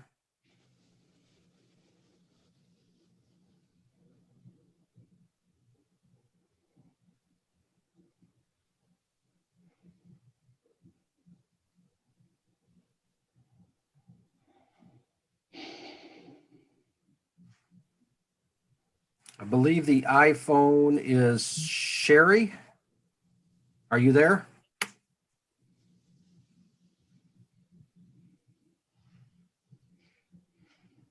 Yes, I'm here. I'm sorry. Let me get my video. No problem. We'll wait a minute. It's not allowing me to start my video. All right. Well, if you like, just tell us who you are and the floor is yours for 3 minutes. Okay. Hi, my name is Sherry Wiedike, a parent of a sophomore here at Tecumseh High School. We are schools of choice. We chose Tecumseh. Even though it's a 30-minute drive, we live south of Adrian. We chose Tecumseh. Even when the class sizes were huge compared to our son's parochial elementary school class size of 4, we chose Tecumseh. Even though my husband, myself, and our oldest child attended and graduated from Sand Creek, we chose Tecumseh. Even though I work for the crosstown rival of Adrian Public Schools as an educator, instructional coach, we chose Tecumseh. Even when many fled to Clinton, Britton Deerfield, and other schools, we chose Tecumseh. Why? The Zajac family, specifically John, taught our son to love basketball even more, believed in him, inspired him, and became our friend.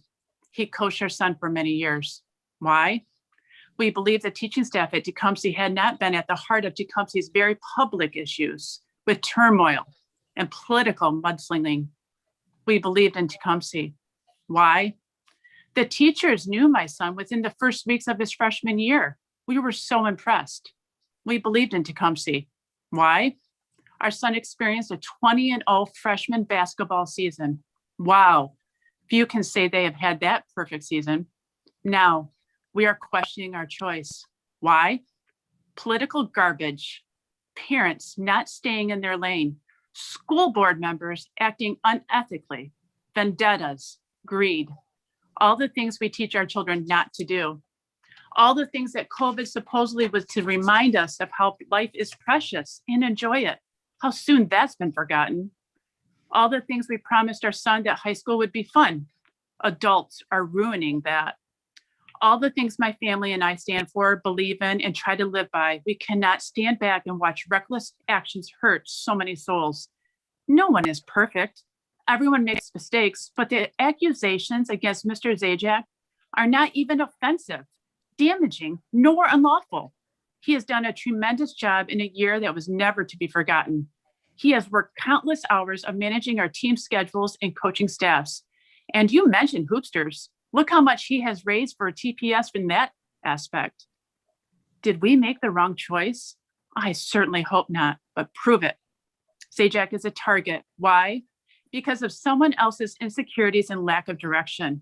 I know process, and Tecumseh has lacked this. Get it together. Board members have roles. Are they following those roles? Once again, we are experiencing unnecessary controversy. We have one more child. She's in her last year at our parochial school. Do we get to choose Tecumseh for her? The answer to that question lies with you. Thank you. All right, thank you for your comments. Next, we have Melissa, I'll slaughter it, Reisinger. Let me get her in the meeting here.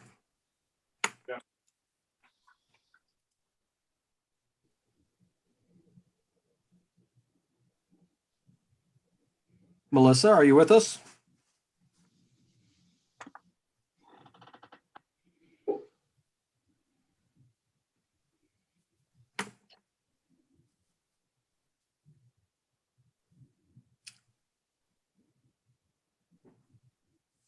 Melissa?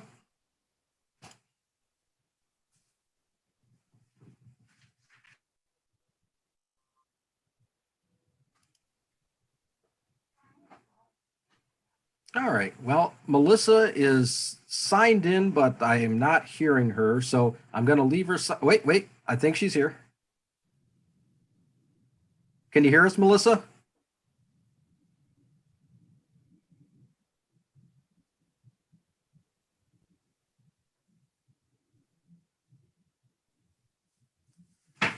You're muted, Melissa.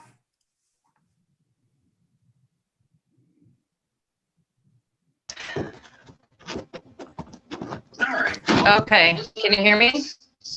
We can hear you now, Melissa. Good evening. The floor is yours for 3 minutes. Okay, good evening. Thank you. Yes, I can hear you.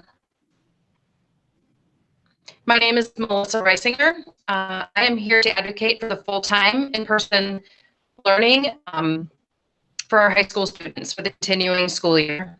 I am currently an instructional assistant at Tecumseh North Learning Center, and I'm really proud of our district for making the choice to return to in-person learning as an option for all of our elementary kids and families. Because of my role in the school,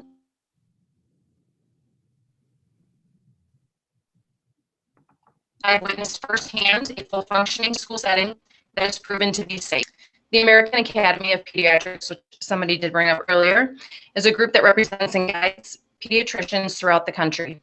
They were pushing way back in June of 2020 for all students to be physically present in classrooms for the sake of their well-being, specifically because in-person learning has some major benefits, including mental health, physical health.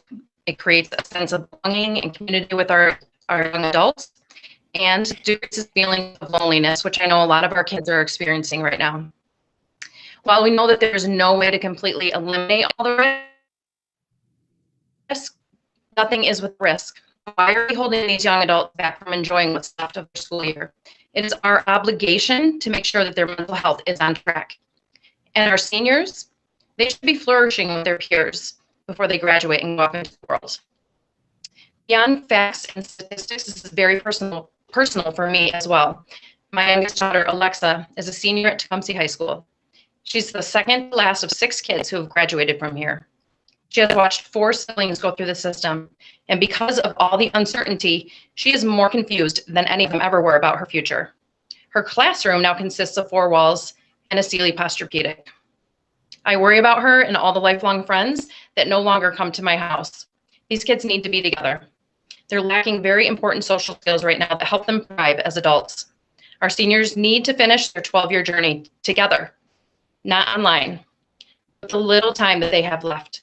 And I feel like if we do not fight and work to make this happen for them, I'm afraid we're going to fail them.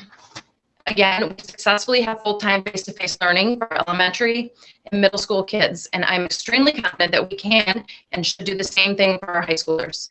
According to the CDC, thousands of vaccines have been administered, and the number of COVID cases continue to decline.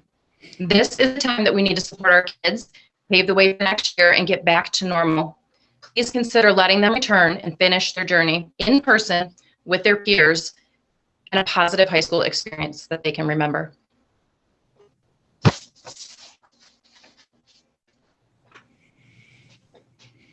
Thank you, Melissa.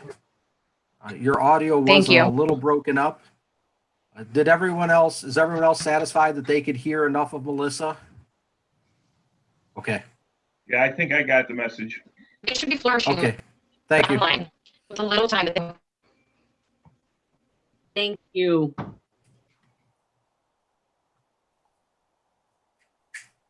Get away. Thank you. All right. Jennifer, you are up next. Hi, everyone. Thank you for giving us a few minutes tonight. I know it's been a long meeting. We've all been listening to you guys go through it. Still on, bud. Give me a few minutes. My name is Jennifer Cornish, and I am the Early Learning Center librarian at North and South. I also have 3 sons that are currently at Tecumseh schools, 2 of which are in the hybrid program currently implemented at the high school. We've stayed positive and supportive of our boys and this new way of learning. However, over the last several months, we've become acutely aware of the social and emotional struggles of distance learning.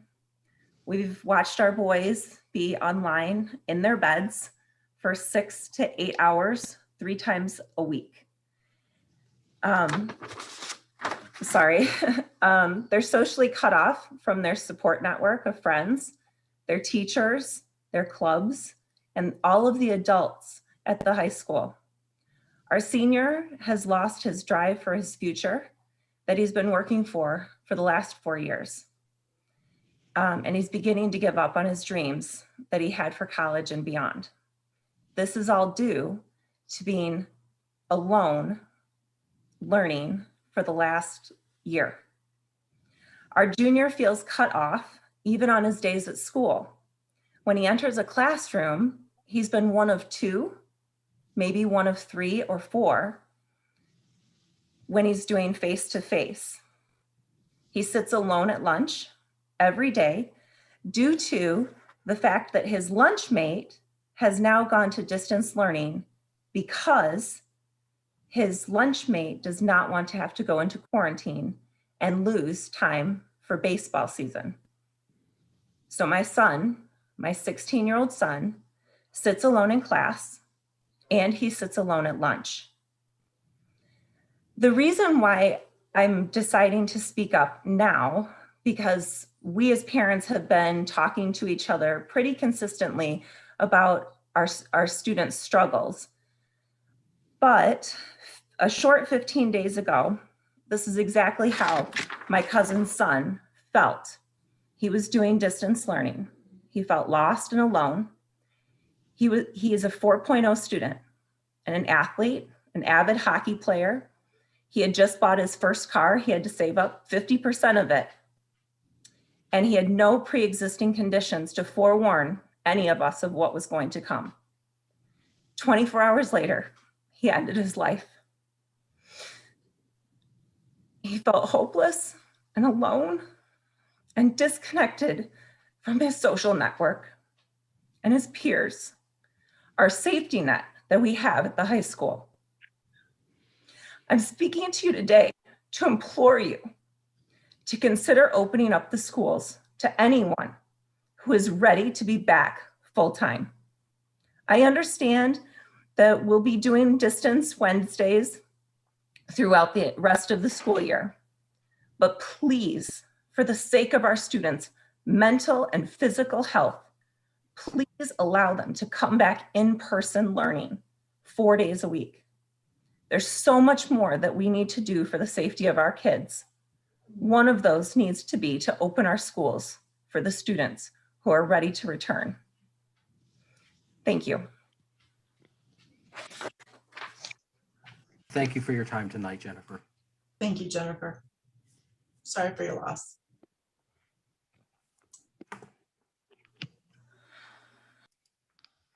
All right, that concludes public comment for tonight. That will take us to board member comment or discussion. Rick, how long would it take to get us back into classes face to face?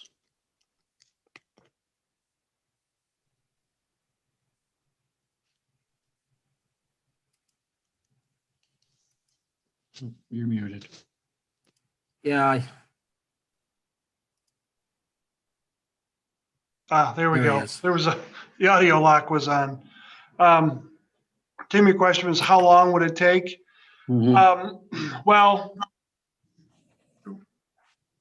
we would probably need a few days to get the teachers organized. I think realistically, my goal was to try to get it done potentially after spring break.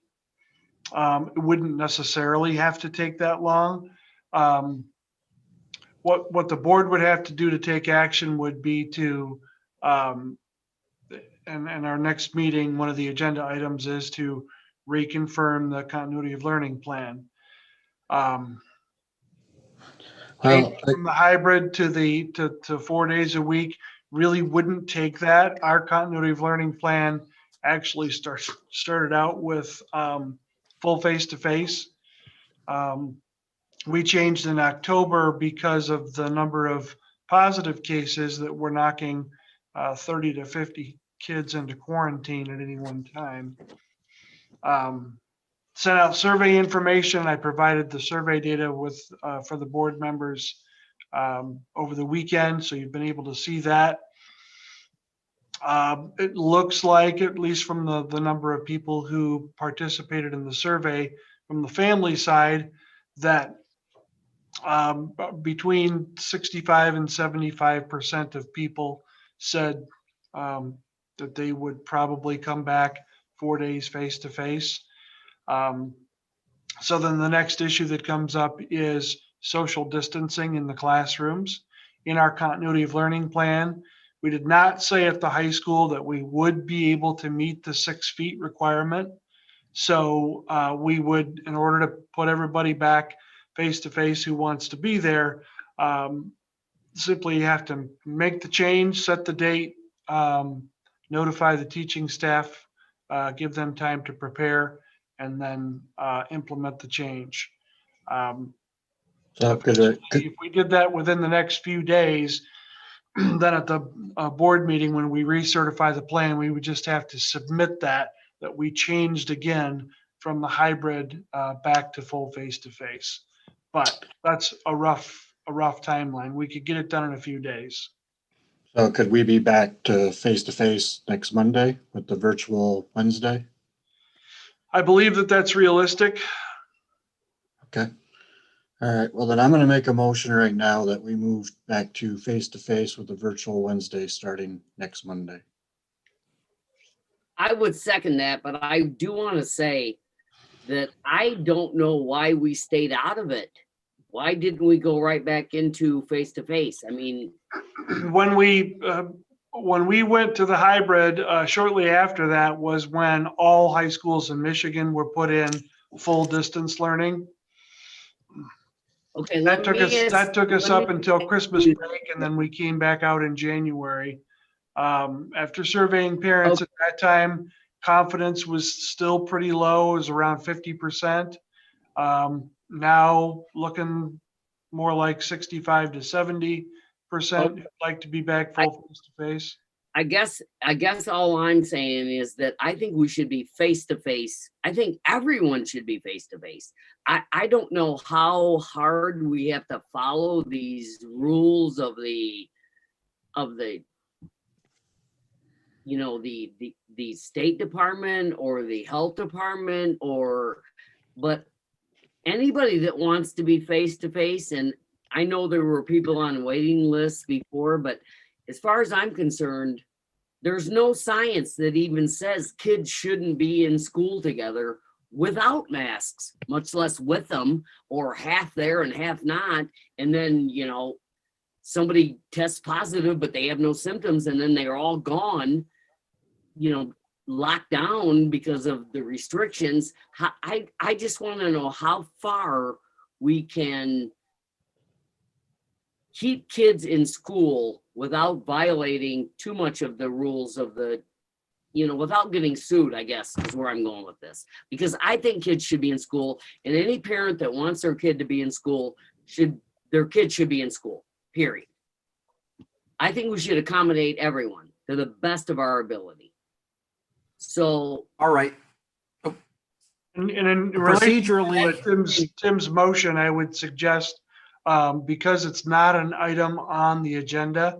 Yeah, we can't. That it could be two things. It could either be added at the will of the board and go back to action items and have it for discussion. I don't think that it's necessary that happen. I think that if it's the will of the board that the superintendent change the status, as long as you address it in that meeting on the 22nd, I can implement the change without board action. That's how I feel. And then as far as the other comments we've heard tonight, people make their own choices, and they either choose to obey the laws or not obey the laws. So I believe kids should be in school, period. And I feel for all these kids, because there is the suicide rates, everything is out of control. Depression, grade level, dropping, they're failing classes. I mean, there's every indication to get all kids back in school. And as far as our other problem, where people commented on the athletic department, people make choices. They either choose to follow the rules or they don't. And they're either going to stay or they're not going to stay. And they may be good for some kids and not good for others, but you either follow the rules or you don't. So that's what I have to say about that. And I want all kids back in school. That's my 2 cents. all right.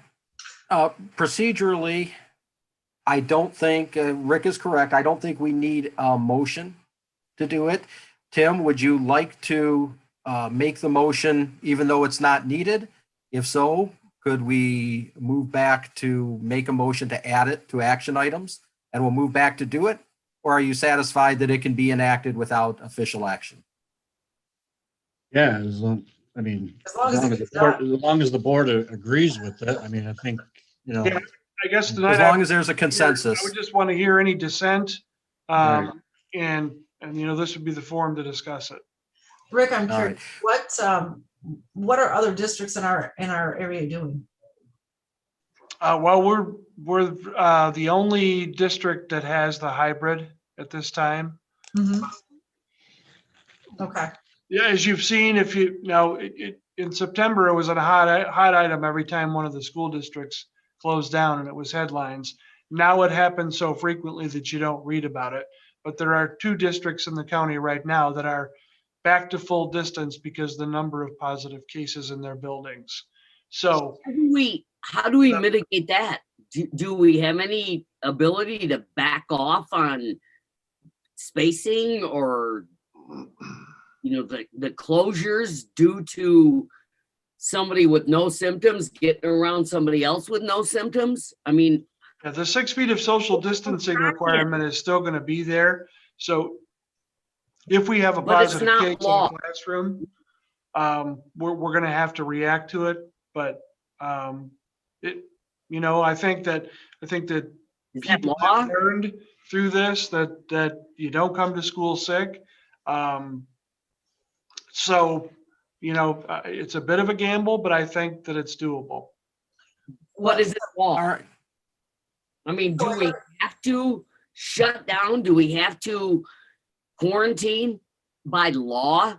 Or can we shrink the rules of the quarantine?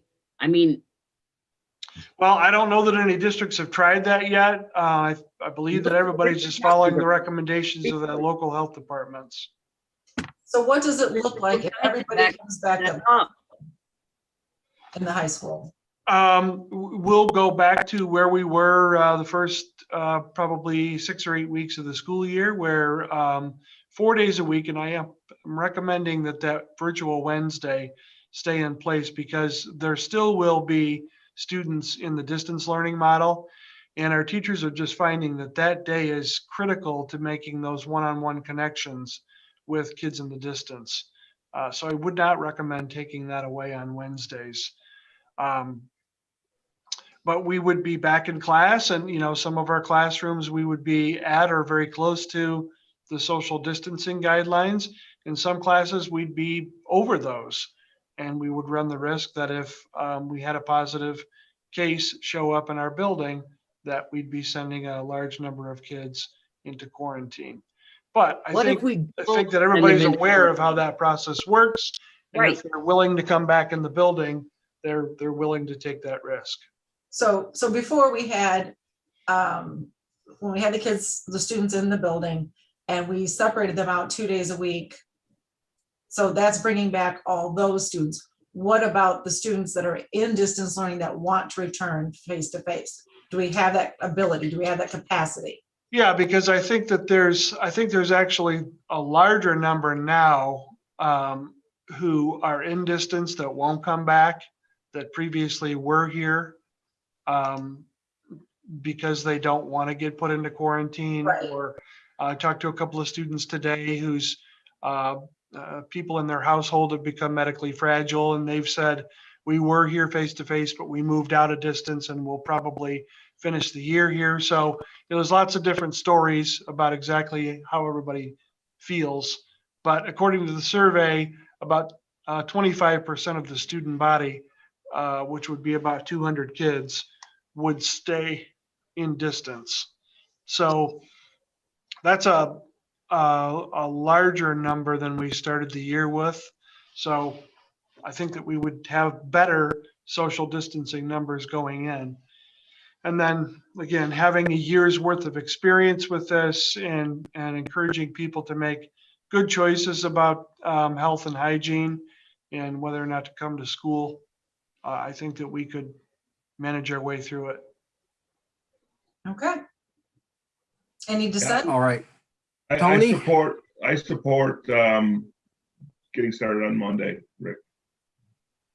Greg, we'd like to hear from you too. I can support getting started on Monday. All right.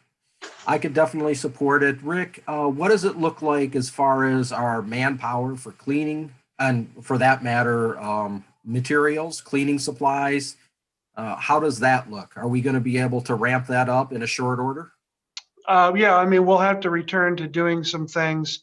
Tom had more people on a shift while kids were here. And since we've been in the hybrid, we've stretched that back out.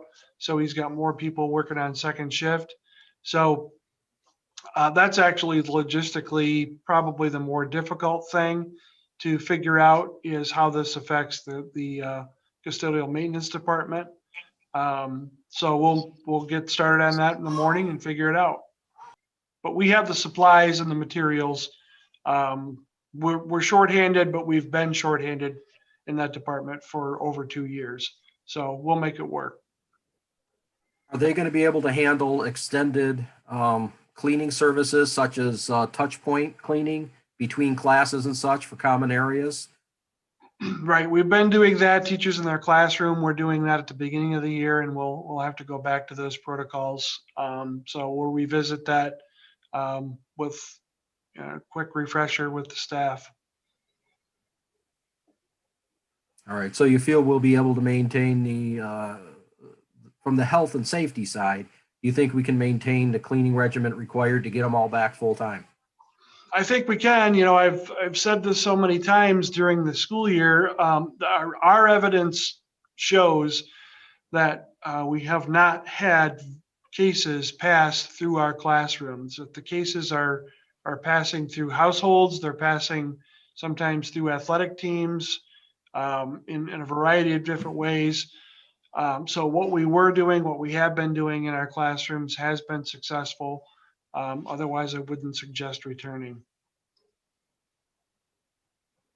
All right, well, I'm satisfied if you're assured that we can ramp up the cleaning to handle it. I think it's the best plan is to get as many of our kids as we can I think that back we into can, the classrooms. if we hit a roadblock that I'm not thinking of, I'll certainly advise the board to any delay to a Monday start. All right. Getting those kids back in the classroom is best all the way around, educationally and otherwise. So I can support that also. I think you have a consensus, Rick. Very good. All right. Any other board member comments or discussion? Yeah, I have several items.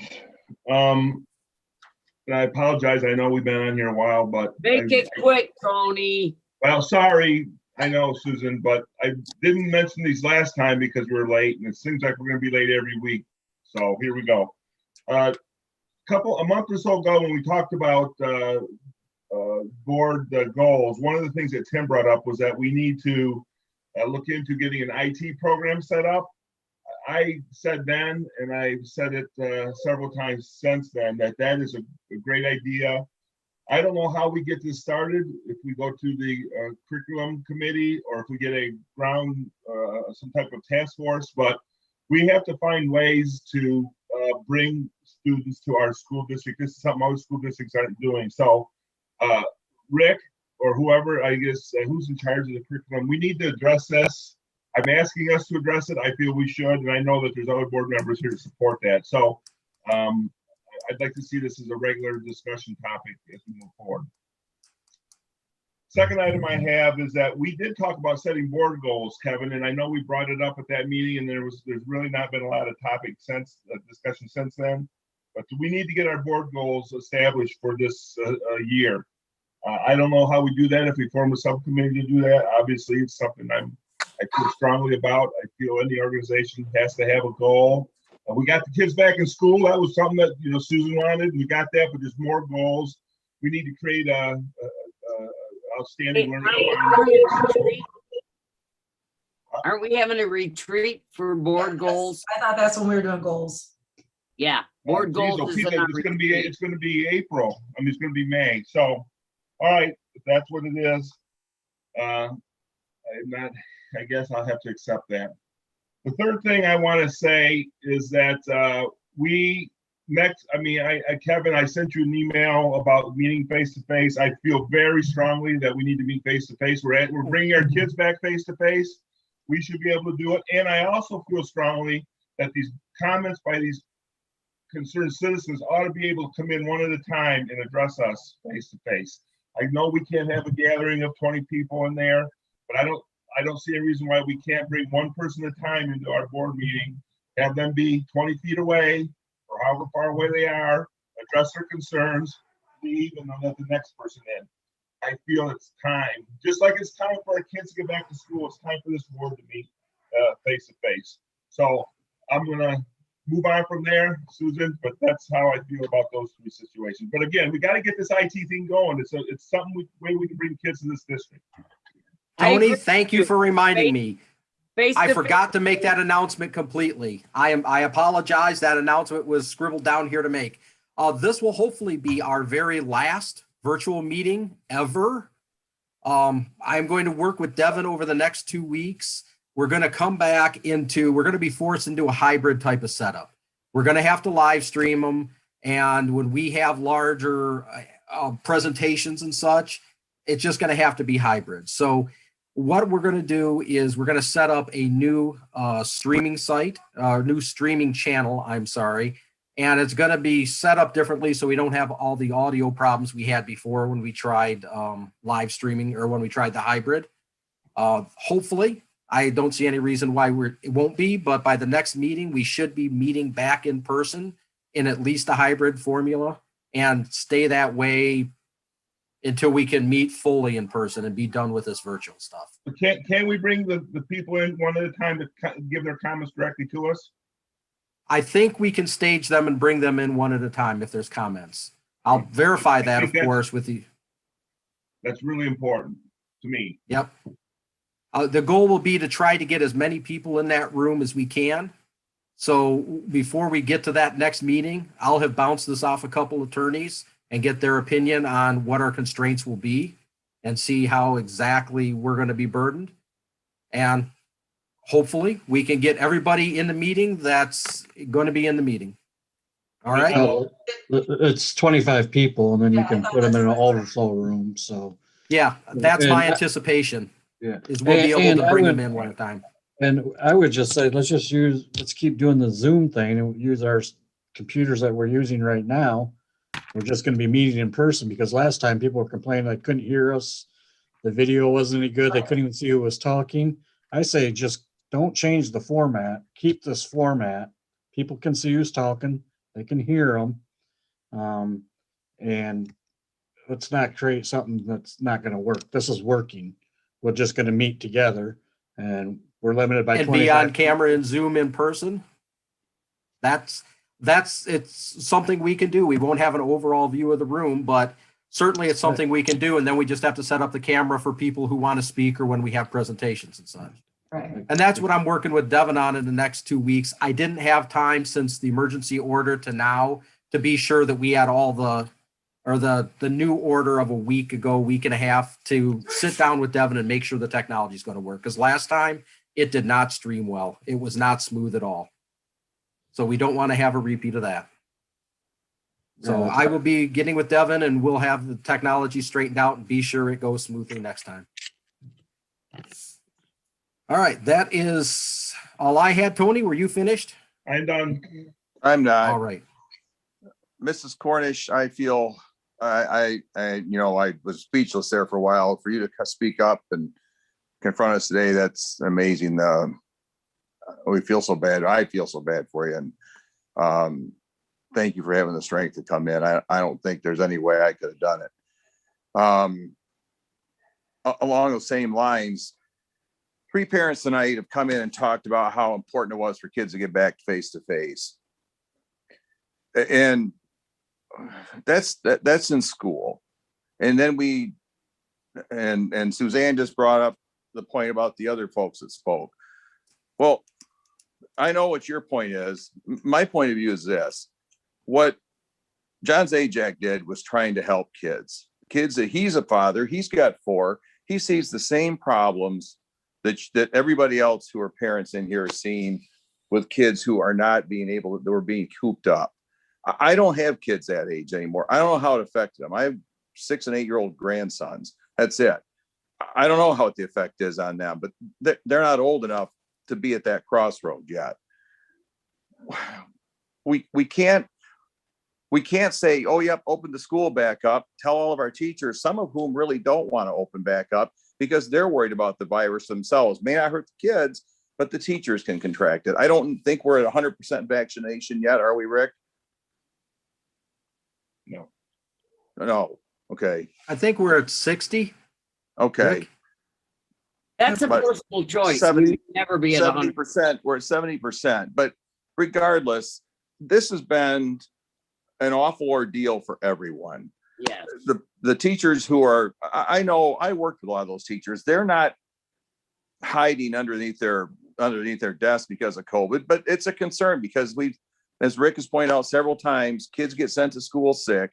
Yes, COVID does not have a big effect in general on kids' health, as best as anybody knows, but the adults that are in there, it does put at some risk, a higher risk than what the kids had. And along with that, somebody, teachers, coaches, even volunteers who want to work with kids because they see the strain that they're under, have tried to take some steps to make that, to make that better. And when you play sports, if you're a basketball player and you foul somebody and it's a hustle foul, you don't jump down their throat. If a kid is trying to make a sack, he's a linebacker, he's a defensive end, he thinks he can get the quarterback before he releases a ball, but he misses it by that split second, it's a flag. That's not something that you get in his face about. It was a hustle play. It's not flagrant. And I don't think what John Zajac did was flagrant. Did he do it? Did he break the health and human service rule? He did.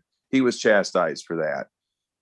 But to be put on a last chance contract for that, I think was over the top. I think that there's a lot of parents that feel that same way. I do. I think I recommended him to replace me because I knew he had kids in his heart, and that he gets chastised for doing what he did, and to the point of losing his job. I feel horrible, as these other parents have expressed.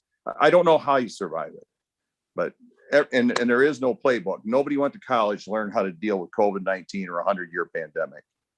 I'm sorry to ramble, but Mrs. Cornish, again, you're a rock.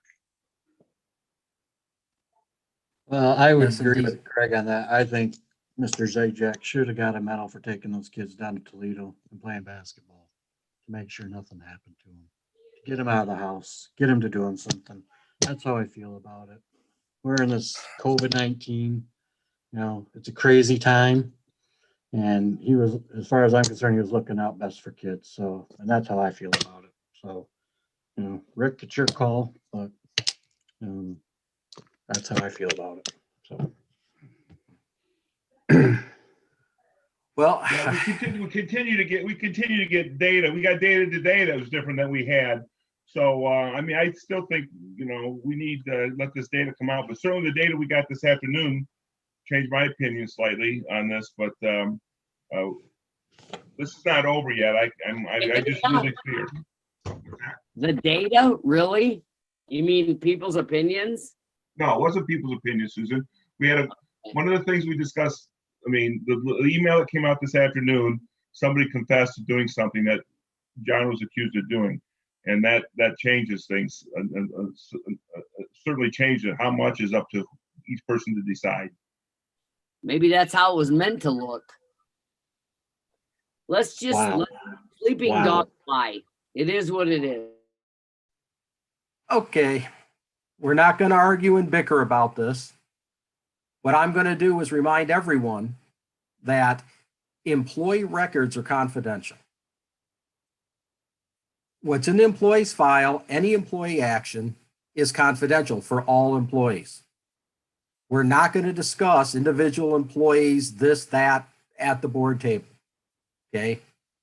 If employees break the rules, break the law, there's consequences for it. Rick handles them. Things have been handled. We've had a couple of resignations.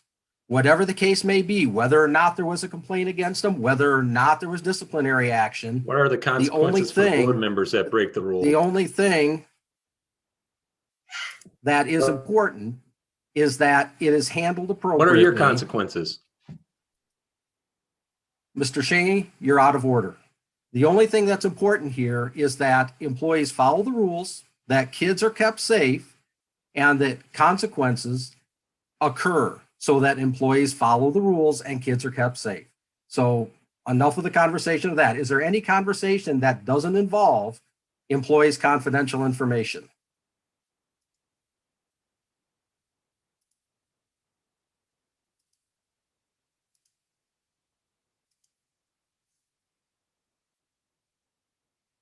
All right. With that, we come to our adjournment. You just had me on mute, but yeah, if once it's made public, it's not confidential.